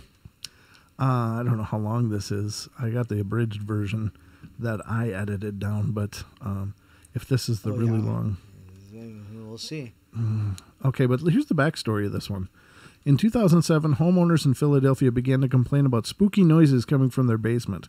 So they put out a couple of digital recorders down there, and after 3 days of silent evenings, they recorded some very angry sounding audio on one of the recorders. Since this was Philly, do you think it wanted a hoagie?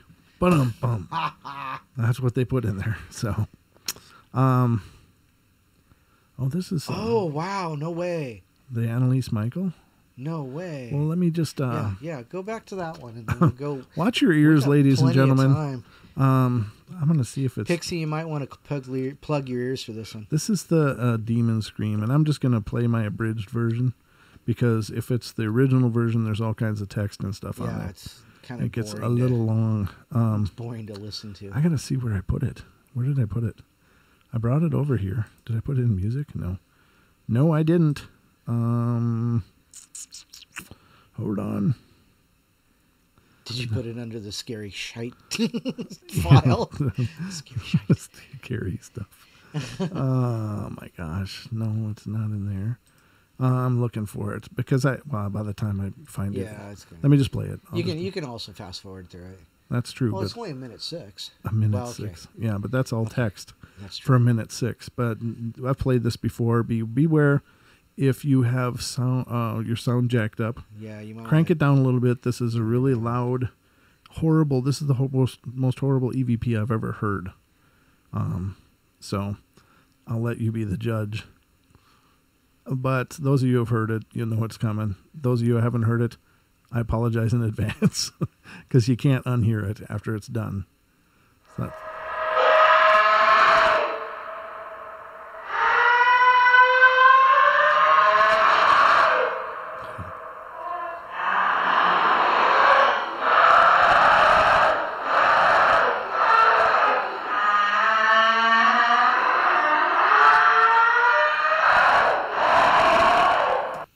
Wow. is that not the most horrible thing you've ever heard? 3:12 a.m. was when that was recorded. Yeah. Terrible, terrible sound. Oh, God. So, if you haven't heard that, I Shivers. apologize. So that is, yeah, exactly. It sounds painful, Lady Dust said, and that's exactly right. It's like, it is the most pain, anguished, rage sound I've ever heard in my life. It's just, oof. And I'm sorry, I don't get freaked out by the paranormal, but that is, if I heard that downstairs I'd be pooping in my myself. basement, I'd be running to the toilet with no toilet seat on it. I swear to God, I would wall the door off. Just, well, nobody's going down there anymore. Would you shroud it with Paranormal Portal sheets? Yeah. Would that help? I would wrap myself in Paranormal Portal sheets before I descended the stairs. because that is the sanctuary for all protection from the There we paranormal. go. Yeah, that's terrible. I don't know the Annalise Michael one, and I don't know. I don't want the copyright strikes if it's something. Oh, yeah, good point. But I don't know. I would love to play these, but I think it's something that Interview with a Demon. What? Uh-huh. Someone in the 1980s. Sometime in the 1980s, a possessed woman named Rebecca was called into a show on KATB Christian radio in South Alaska to describe how her body was taken over by a demon and how her mother was planning on sacrificing her to Satan on Halloween. Holy crap. Oh my God, if that's real. I mean, people play all kinds of weird calls on shows, but at about the 22-minute mark, a demon named the Keeper or the Guardian begins to speak through the young woman in a weird raspy voice. It's pretty spooky as far as demonic possession audio goes.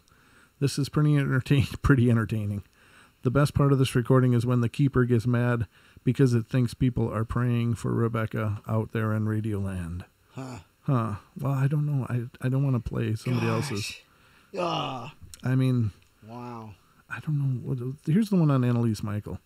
Annalise Michael was a German woman who tragically short life thanks to an extreme misdiagnosis of her epilepsy and mental health issues. She was sent to a Catholic priest for an exorcism. Okay, this author doesn't really buy into this, apparently. Throughout 1975 and 1976, Michael underwent 67 exorcisms. We heard 70 before. But sometimes enduring to a week until she died of malnutrition and dehydration. At the time of her death, she weighed 68 pounds and couldn't move without assistance. Her parents and the two bishops who performed the rites were charged with negligent homicide, and during these rituals, tapes of her exorcism were played, revealing the sounds of Annalise speaking in a demonic voice and identifying herself as Lucifer, Cain, Judas Iscariot, Hitler, and Nero. Huh. The bishop believes that she was finally freed of the demonic spirits just before death. Because they're monsters. Yeah, I don't know. I can try to play it, I guess. Oh, Jesus. It's long. Yeah, that It's might actually really be the long. story of her. Yeah, that's a long file. So I apologize, ladies and gentlemen. I just can't play it. And Oh, it's just you're such a tease.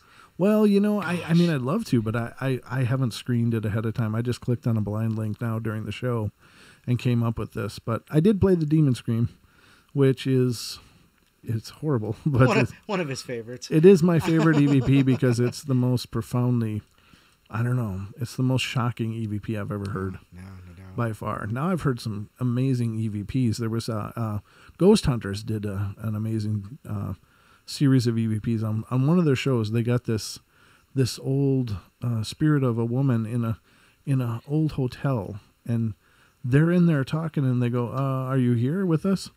And you can hear her in the recorder. They didn't hear it with their naked ears, or covered ears or anything, but they didn't hear it with their own ears. They heard it only through the recording. But it says, "I'm here.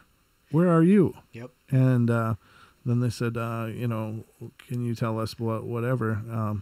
And she's like, "Who are you?"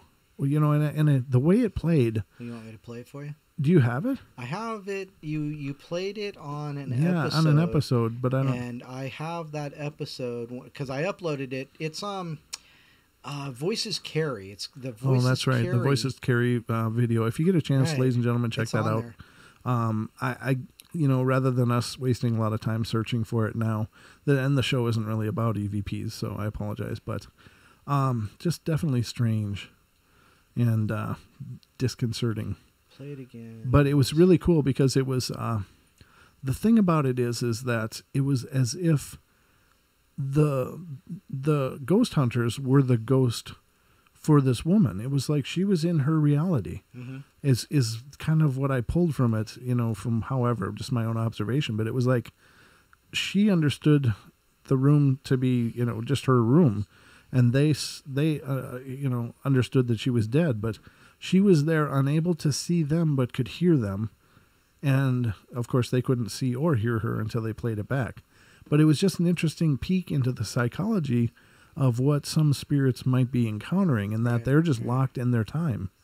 They're just stuck in their moment of life, which repeats. So maybe it's a kind of limbo so to speak. But it's not necessarily that they're conscious, they're intelligent, they're intelligently haunting, but they don't realize anything has changed except for the life they knew. Right. And I thought that was a very profound interaction, because that's what it demonstrated to me, is that she was seeing, the spirit was seeing life as she knew it when she was alive. She didn't apparently realize she transitioned, but she knew she was talking to some voices in her room, but couldn't see them. Very, very interesting exchange. Again, that's on the Voices Carry episode that was uploaded from our TFR archive. So That's right. if you get a chance, check it out, ladies and gentlemen. Cool. It's a good show. I like that one. It hasn't got a whole lot of views, though, has it? No, it hasn't, unfortunately. Yeah, so maybe we should plug more of those on the show. Maybe. I don't know. Maybe. We've got so many videos out there now. It's pretty crazy. Did you have another story, brother? Yeah, actually I do. All right.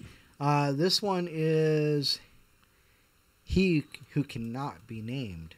Oh, I think that's Voldemort. Well, whatever. I'm just saying. Sorry, spoiler alert. A couple of months after my encounter with the fallen angel, I was still... Oh, this is actually a second part of the little person story. Oh, where he's okay. on the tram. I didn't realize it was the second part. Okay. A couple months after my encounter with the fallen angel, I was still shaky and suffering from nervous fits. I talked to friends about it, but seeing as they laughed it off and tended not to believe me, I started to feel reluctant about sharing. Still, I needed to get the experience off my chest. One evening, I was at a party in the industrial area of the vast island of Hinsing, just north of Gothenburg, across the water of Gotha Alv. Okay, so that's in Germany, or Switzerland, by the way. I had only a few beers and no drugs whatsoever. Well, you are an ex-mental health patient. I remember watching a satanic rock band on the stage, thinking that they were a sham, probably oblivious to the really dark aspects of our existence, of which I had just recently become so acutely aware. During the gig, I lost contact with the people I came with. Johann, being such a bore, had probably split already, and Sophia and Carl had probably snuck off somewhere to have sex. After the gig, I went outside the building and sat down, leaning against the wall to two guys. There were some other people hanging around outside as well, smoking, drinking, and shouting, and after a while, one of the two guys next to me stood up and went back inside. As I turned to the other, asking him for a smoke, I noticed that his eyes were pitch black. I mean, like two empty holes. It was not just a case of dilated pupils. There was actually no irises and no sclera. It was just nothingness. Exclamation part with the footnote. Okay. My heart froze as I felt a strong fear in my stomach as I took the offered cigarette and lit it, trying to compose myself and not poop myself from fear. I inhaled and just sat still, trying to act casually. He took out a blade, well over 20 centimeters, and started to pick his fingernails with it. He spoke in a low voice. I killed a man today. I said nothing for a while, keeping track of the people around us, hoping that they wouldn't leave. Normally, I wouldn't have thought such a statement odd, being the result of some foolish need to boast and impress. But I felt instantly he was telling the truth. I finally managed to speak. Why? I asked him. He took a deep drag on his cigarette. For the fun of it, he said and grinned. Although he looked young, in his late teens or early 20s, like myself, he lacked several teeth, and there was something really ancient, almost archaic about him. So, what's your name? I asked, almost immediately regretting this since he had just confessed to a murder. I was just trying to make small talk, trying to give him the impression that I was relaxed. He looked at me with those creepy eyes. They call me He Who Cannot Be Named, but I have other names. Are you a demon? I asked with my voice barely holding. He then confirmed this and showed me his tattoos, one of which depicted a demonic name, and several others with ghastly images of hell. Oh, I remember this story. Oh, do you? I don't know. Yeah, it was one that I quit reading because it just started reading like such fiction. Really? Yeah, I quit reading it mid-show one time. Yeah, read ahead a little bit and tell me what you think, but it just becomes like, yeah, right.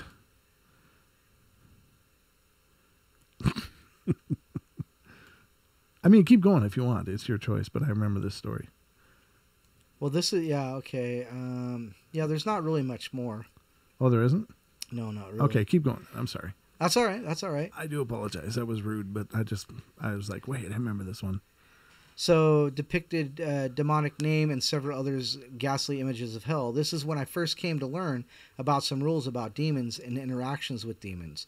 Like the fact simply asking demons flat out if they are demons sometimes is actually a good strategy. Many demons appreciate you recognizing them, especially the stronger ones, the ones that have nothing to fear from you. Some of them also like to boast and tell you about their exploits.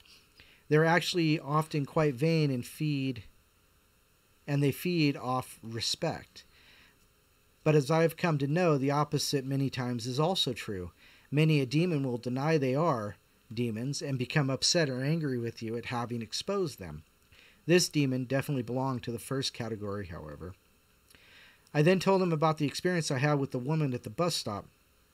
The demon with the black wings folded in under her clothes. He gave me a curious look and then told me that I had been lucky to escape with my life. I'm not going to kill you because I'm not hungry right now. You want to know about evil, do you? Our conversation was interrupted by the appearance of a girl who sat down with us. She seemed to know the demon and kept calling him Heinrich. I could tell that she was not a demon herself, but just an ordinary human. The demon next to me explained to her that I had recognized him as being a demon and that I was okay. She nodded and told me that it was very perceptive, but that I was to tell no one. Yes, it's best if you don't. The consequences are grave, the demon added.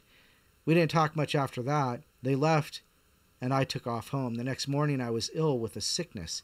It took me a full week to recover, and after that, some of my friends forced me to go to a psychiatric ward at this place. I can't pronounce that. It's a hospital.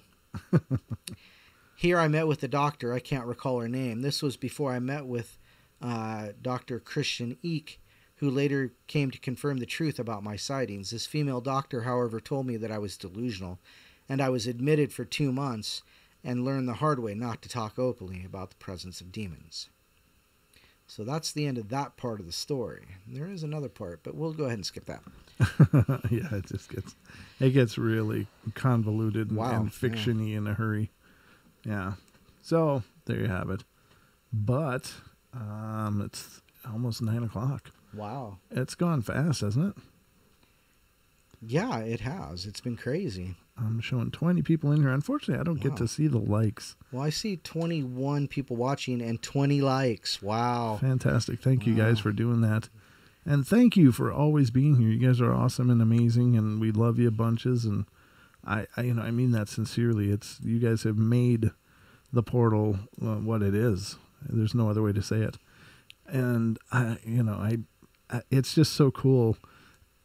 Every show we do is just becoming like a reunion. It is. It's like you come back in and you see the friendly faces, and it's becoming our cheers, for lack of a better reference. Everybody knows Brent's name. Well, be that as it may, but it's just a bunch of friendly faces. Mm-hmm. Every time we do the show, it's, oh, Don's here. Hey, Julia. Hey, Ken. Lady, Pixie. Yeah, Lady Death and Pixie just said, don't stop, you guys. And Lady Death said, can't stop, addicted to the shindig. And Lewis is here, and Renee, Julia. Don's Ken. here. Dawn, yeah, I said Dawn. Oh, did you? Doc was here for a bit, too. Is he gone? Well, yeah, he had to go to bed. I guess the Kardashians were a little tough for him today. Not enough Starbucks, I guess. Well, we love you, too. Who wants more portals? Show an emoji for yes. Regula's here, too. Shout out to Regula. Nice. Yeah, see, that's what I mean, but it just feels like it feels like being together with family. Like, it's been a while. It's great to see you guys again. Let's talk, Yeah, exactly. Or, just a cool campfire vibe where, everybody. Ghost stories. I mean, we don't have crappy people in here. We just don't. We don't have crappy followers and people. The people that are in here are here because they want to be a part of it. And there aren't people that come into our chat room yet causing problems. Yeah, that just try to just. I don't have to actually moderate. I pity the soul that comes in here and tries to cause problems. I pity the fool. I mean, honest to God, not because of me or you, but because everyone in the chat room might beat him up. Everyone in the chat room would just descend like piranha. I just love that. These are great people, so we love you. We love you bunches. I mean, honest to God, we just don't have that kind of element here at all, which is really cool. And so, that's all thanks to you guys. You guys make us awesome, and there's a lot of emojis. Pixie says, I'll hurt him. I'll hurt him. I know Pixie will. Yeah. Oh, the keyboard warrior. Oh, God love you. Pixie put some damage on a fool. You know what I'm saying? She's going to lay it down the hard way. Yeah, no kidding. I guess we could continue a little bit longer. Yeah. I mean, I'm all right. I'm in no race, ladies and gentlemen. It's just that, I don't know. It's really hot up in the studio. That's one thing, but whatever. It's all hot up. I'm sweating for you guys. Sweating with love. It's not sweat. It's love pouring out of my very pores. Oh no! I don't know how to. Please, Pixie, don't say anything. I'm trying to romanticize it a little bit. I'm a sweaty pig right now, but we're just two hot and sweaty guys. Yeah, I love perspirating. All right, so not sure if this is just paranormal stories now, ladies and gentlemen. I ran out of material for the theme of the show, but we've always got more fun stuff to read. So here we go. Let's see, true stories. That one, yeah, I was just going to continue that. Not sure if this is considered paranormal, but when I get fevers as a child, I would always, in my fugue and pain-infused state, hear a man counting in a very deep voice. He would count from 1 and up. As the numbers got larger, his voice gets louder and more intense. It started to get less frequent as I grew older, and now I do not experience it anymore. I brushed it aside as a reoccurring nightmare until only recently. I've learned that my sister would experience the exact same thing when she was younger as well. It's not the scariest thing, but it does send shivers down my spine trying to comprehend this. Yeah, it's creepy. I don't know. What the hell? Are they so bored that, when there's a fever, let's count. 1, 2. I don't know. It's strange, that does sound familiar. Does that sound familiar to you, Don? That I might have read that before? Possibly. That's not. Let me read the next one and we'll know because let me see. A few years ago, one night at around 3 a.m., my wife and I were sleeping, and I feel myself slowly waking up from a really deep sleep. My eyes started lifting up, and as soon as they focused on the lamp on my dresser, it slid off and shattered on the floor. My wife and I quickly sat up and looked at each other, horrified at the startling noise. We agreed we would clean it up in the morning and went back to sleep. The next morning we woke up. The lamp was at the foot of the bed, about 5 feet from where it fell, completely intact and not broken at all. Oh, wow. We are still trying to make sense of it. I don't remember that one. I don't know if I do either. Everything kind of sounds familiar though, really. We've been reading these stories for years. Stories, yeah. Yeah, so I guess they all kind of bleed together. The one and only thing is when I was in the 4th grade, when I was little, I would always sleep with my door open. I went through a phase where I would wake up between 3 and 4 a.m. every night, and every single night I would hear footsteps walking up my stairs, around my living room, and through my dining room, across my kitchen, and down my hallway. They would always stop right before my doorway and then turn around and go back into the basement. But one night they didn't stop. What I saw was a shadow of a little boy, I couldn't tell, walk right in front of my doorway, look at me for a few seconds, and then it walked away, back down the stairs. I slept with the door closed the next night. Good call. That's a little too much reality at 3 or 4 a.m. No doubt. Yeah, that's just, those feelings of just being like, what the hell is going on? Yeah, no doubt. You remember Scooby-Doo? Yeah. Sorry, I just love that sound. Excuse me. From 3 until 13, I lived in a nice home out near Yosemite National Park. Nothing super spectacular about it. 4 bedrooms, a den, dining room, the norm. Just down a little dirt road, and if you've ever been around those parts, you'll know, miles away from civilization. My whole childhood, I was visited by this girl in white. She never spoke. I would just wake up at night and see or feel her there. I asked my dad, and his response every time was, "The men in our family can see ghosts." My rationale of this, I'm a skeptic, and I remain to this day, but the story I'm telling made me question, was that we had some sort of mild schizophrenia running through our family. It didn't bother me. She didn't look like other people. There was something off about her. After my father died, my mother decided to sell the house, and we went through a realtor. We never once had contact with the buyers, only knew them by name, and the buyers had a son who went to the same school as our neighbors, dear friends of the family, and the son apparently came to school without sleep repeatedly, complaining that there was a girl who watched him at night and that he needed to get out. Ugh, shivers up my spine every time I remember this. So how do you remain a skeptic at that point? You know, at that point, skepticism is just a denial. So, you know what I mean? Well, I mean, so you're waking up every day, you see this little girl or you feel her around, you see her around, she looks off, and your father tells you that the men in your family can see spirits. He later dies, they sell the house, the next family moves in, and they have a little child who comes to school without, much sleep, all the time talking of a little girl in his room. But the person still claims to be a skeptic. We've come across a lot of those recently. I know, but it's it's such a desperate grab at maintaining a paradigm, to me. Do you know what I mean? That might be the safe thing for them. Well, I know, but I mean, it's just like, I don't know. It's like, what's a good correlation to this? No, I'm not bald. Even though there's no hair on my head, I'm not bald. Which I have plenty of hair. It's just a reference. Right. So it's like you're not willing to admit you're bald, even if you have no hair on your head, because you only believe that you have hair. Right. It's the same kind of correlation. It's just like that is more delusional to not admit what you know to be true than to hang on to something just because it feels more comfortable. Well, comfortable. That's what they do. That is what they do. You're right, Don. It is what they do. Good point. We moved into a house, and everything was really quiet. It says quiet, but it should be quiet, for the first 6 months or so. The neighbors told us that people who lived there before had moved after their teenage son died in a motorcycle accident. Then, after the first 6 months, my dad died. Not in the house. After that, stuff started to happen. I would have friends sleep over, and one night my friend woke up because she said there was a young guy standing in my bathroom. So I went and checked, and nothing was there.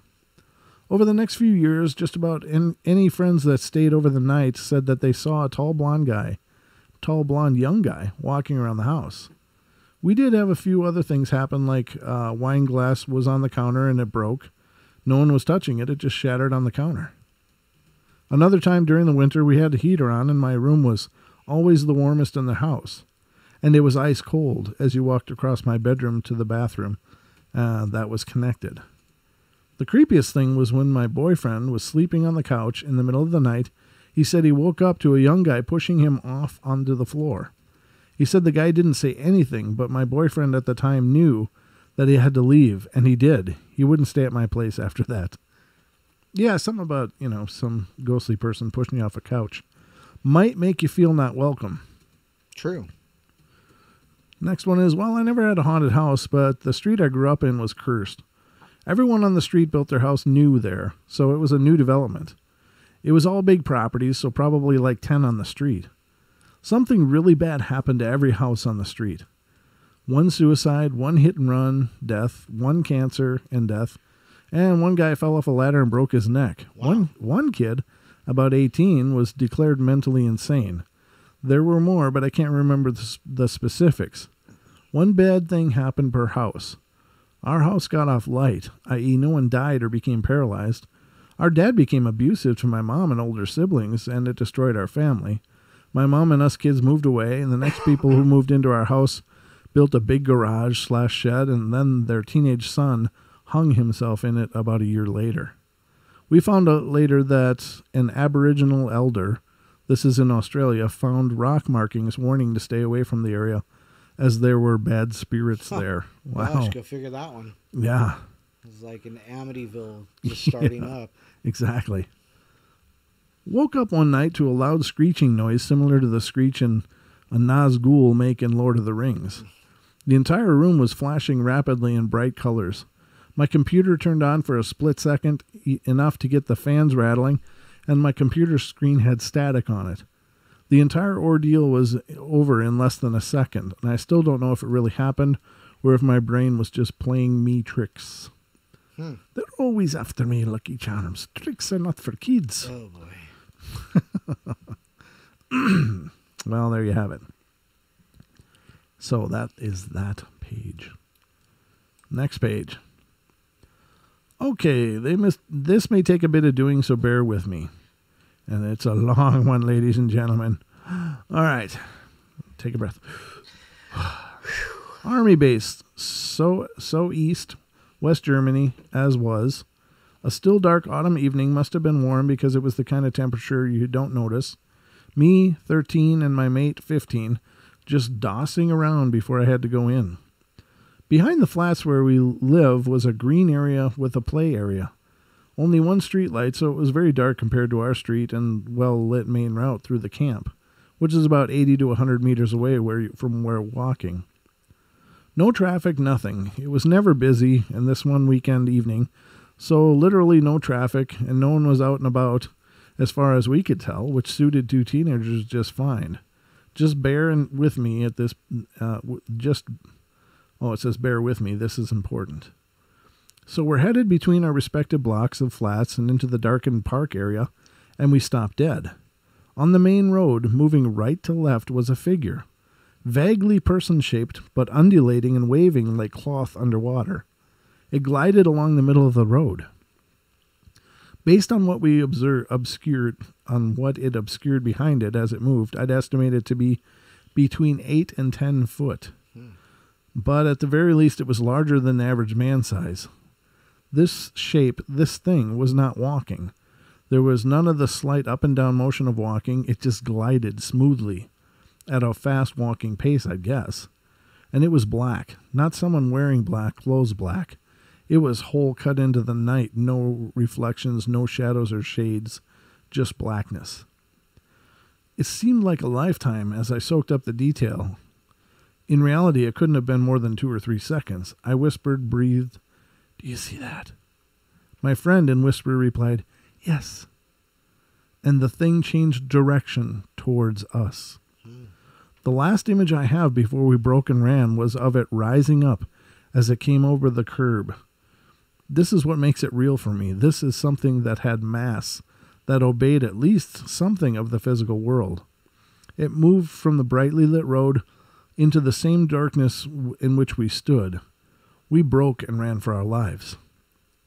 Back onto our street and into my mate's block, the thing then bolted back to it, the friend then bolted back to his own home, leaving me wondering how the hell I was going to get to my block. After a while, the fear of the repercussions from my dad for being late overrode my fear of what might be out there in the night, so I ran. I straight ahead the 10 or so meters to my own front door. I was in too much trouble for being late to ever say anything when I got home. Sometimes when I'm walking and the night is warm and still and quiet, I think about it and wonder what I'd do if I ever saw it again. Run away, or face it down, or maybe solve a 30-year-old mystery. Honestly, I just don't know. That's a crazy thing. I've suffered from insomnia as far back as I can remember. I was in the 2nd grade, and it was really early in the morning, I think around 5 or so, and I had a little TV on my nightstand that was definitely watching Lord of the Rings on VHS. I had the volume up and super loud because my ceiling fan always made a ruckus throughout the night. I was super into the movie when all of a sudden all of the sound around me started to slowly fade away. I remember I became confused and reached to turn my TV up thinking it had broken, But then I realized the sound of the fan had faded with it. The only way I can describe it is comparing it to someone turning the volume down on a car radio. I was suddenly overwhelmed by an intense feeling of euphoria. I had never experienced anything like it. I absolutely cannot describe how utterly at peace I felt. I was able to comprehend what was happening, and then it clicked in my head that I was dying. Keep in mind that I'm in second grade, so this is a pretty intense conclusion. But I just knew. I rolled onto my back, ready to and excited to accept my fate. That was when I saw it. There was a large white figure in my doorway, just hovering and pulsating a white aura.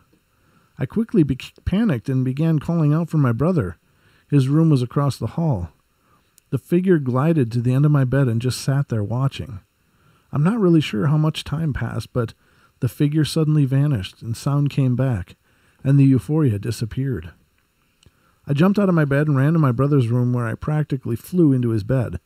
He woke up when he saw how panicked I was, and he began to panic as well. I was hysterical and just kept telling him it was a ghost. We did what any other kids would do and hid under his covers. After a while, we got anxious, and I bravely made a peephole in the blanket to check the time and the clock, hoping that it would be daylight soon. 5:30, the clock read. 5:30 in the morning. Then the phone rang, and it rang, and rang, and rang. Me and my brother started to panic even more, then silence. Once again, it began to ring and ring and ring and ring. We jumped out of bed and took turns running from the light switch to light switch until we had a light path to the living room.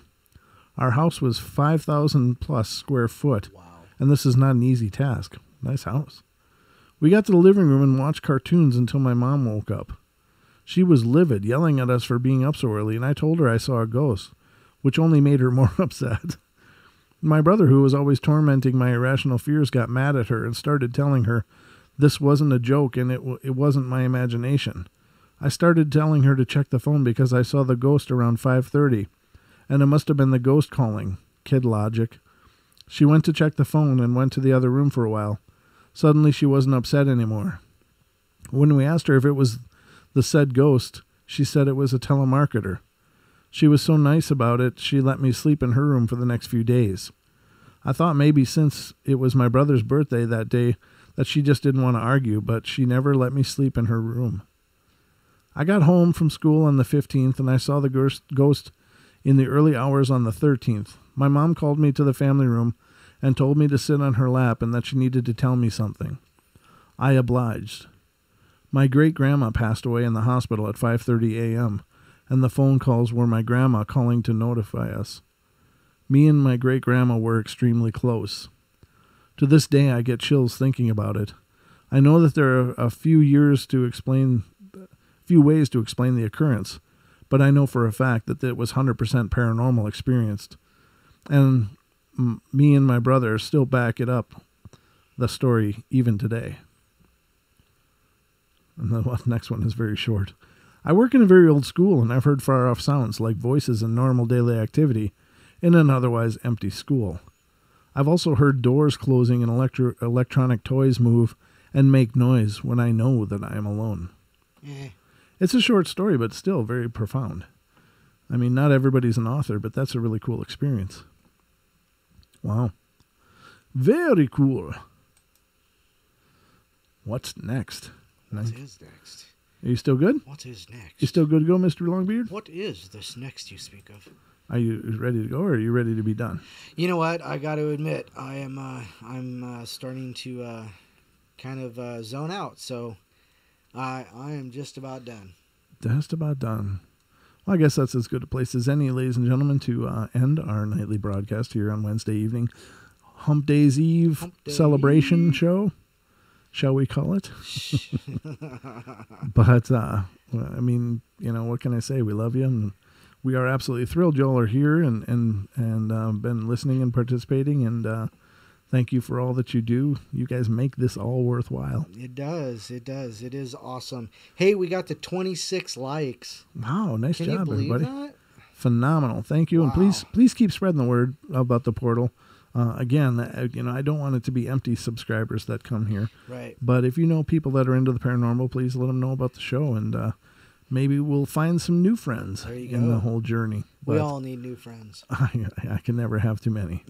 Oh, you're welcome, Lori. Thank you so much for being here. Lori Gill says thanks for the show. Mm-hmm. We love you too, Regla. And Pixie, of course, and Lady Death, and Renee, and Ken. Lewis is in here somewhere. He was in here. Yeah, he was. Yeah, I don't know if he's still here, but Ian was here too. Sean was here somewhere. Yeah. Yeah, Sean was in here. Gosh, he was talking in the chat room as well. So yeah, absolutely. Don, new friends. Pixie says Don, new friends. Basement Beach. So anyway, guys, we love you a bunch. Thanks so much. I'm giving you all my love, my hugs, my endearing gratitude, and I hope you guys are here on Friday night as we continue this journey through the paranormal portal. Sorry, D. We're calling it a night. D, where did you go? Oh, who knows? We stayed an extra 20 minutes. Yeah, we did. Or 15. That was 16. the encore. You missed it. Sorry, dear. Sorry. But we love you, and thanks so much. And spread the word, and make sure to check us out on all the platforms we're on. And if you have a story of your own that you'd like to submit for discussion on the show, please submit it to paranormalportalradio@gmail.com. Yep. That would be lovely. So you guys have a great night. Love you, and we'll see you on Friday. Be good, be kind, be nice to each other, help each other out. And we will be back on Friday night, or at least I will be, and Don will be with me, of course, on Saturday. Saturday, yeah, absolutely. Okay, guys, take care. Thanks a bunch, and we'll see you next time. See ya.